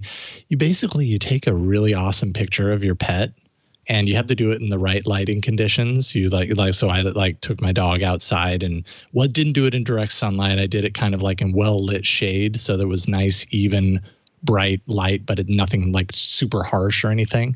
And you kind of try and get a fully unobstructed, as high res as you can shot of the front of your pet. Either looking off to the side or slightly or straightforward or whatever. And then they have all of these templates for these really kind of like postured and posh looking generals and all this stuff. Hard to explain, but they basically have all of these themes based on the gender of your pet. And then they do the work, which, and you're probably like, oh yeah, I could do this in like 2 seconds, but I'm happy to let them do it. But they do the Photoshop work to kind of superimpose your pet onto this amazing picture, and then you get a canvas out of it, or you can get a digital print, or you can do all sorts of different merchandise, but I'm getting it as a canvas. And I can't wait. Like I sent off the photo yesterday. This looks awesome. And for that pricing, I'll let them do it. In an Elizabethan collar, not an e-collar like for dogs, but the actual ruff that they put. Oh my gosh, I love it. It's so cool. I have to give this to someone. Exactly. This is great. And they are actually having a sale right now, 30% off. 30% off. They have their Black Friday sale, and I didn't even know that going to it. But it's like I think that the 12x16 canvas was something like $80 before the sale, and then like $60 after, somewhere around there. Totally worth it as far as I'm concerned. Wow. So, I think I need to do this. I totally need to. My niece would love this. She has an Insta account for her little mini schnauzer, and they've been featured in an ad campaign. If you're on Instagram, you will probably see ads for this because I've definitely come across a few of them. This is fantastic. The Leo bug has creeped into you. You're now buying from Instagram? No, I didn't get to hear from Instagram, but I have noticed it ever since. Like I said, I've had this in my back pocket for probably like a year now, and this was just this Christmas especially. It's like, God, what do I get her? She's gonna love this because basically our dog is her dog. Like Sugar is Stacy's dog. We are just all here to support them and their their dog relationship. They have custom phone cases. There you go. I saw that too. That's where I just mailed it to somebody in the family.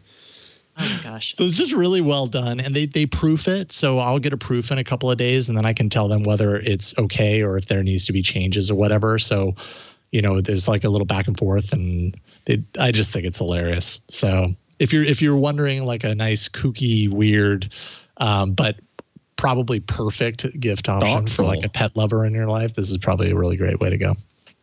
Nailed it, dude. Nice. It's called crownandpaw.com. Crown and Paw. Love it. So check it out. I love it too. I can't wait to see the look on her face because there's no way she saw this coming when she opens this gift.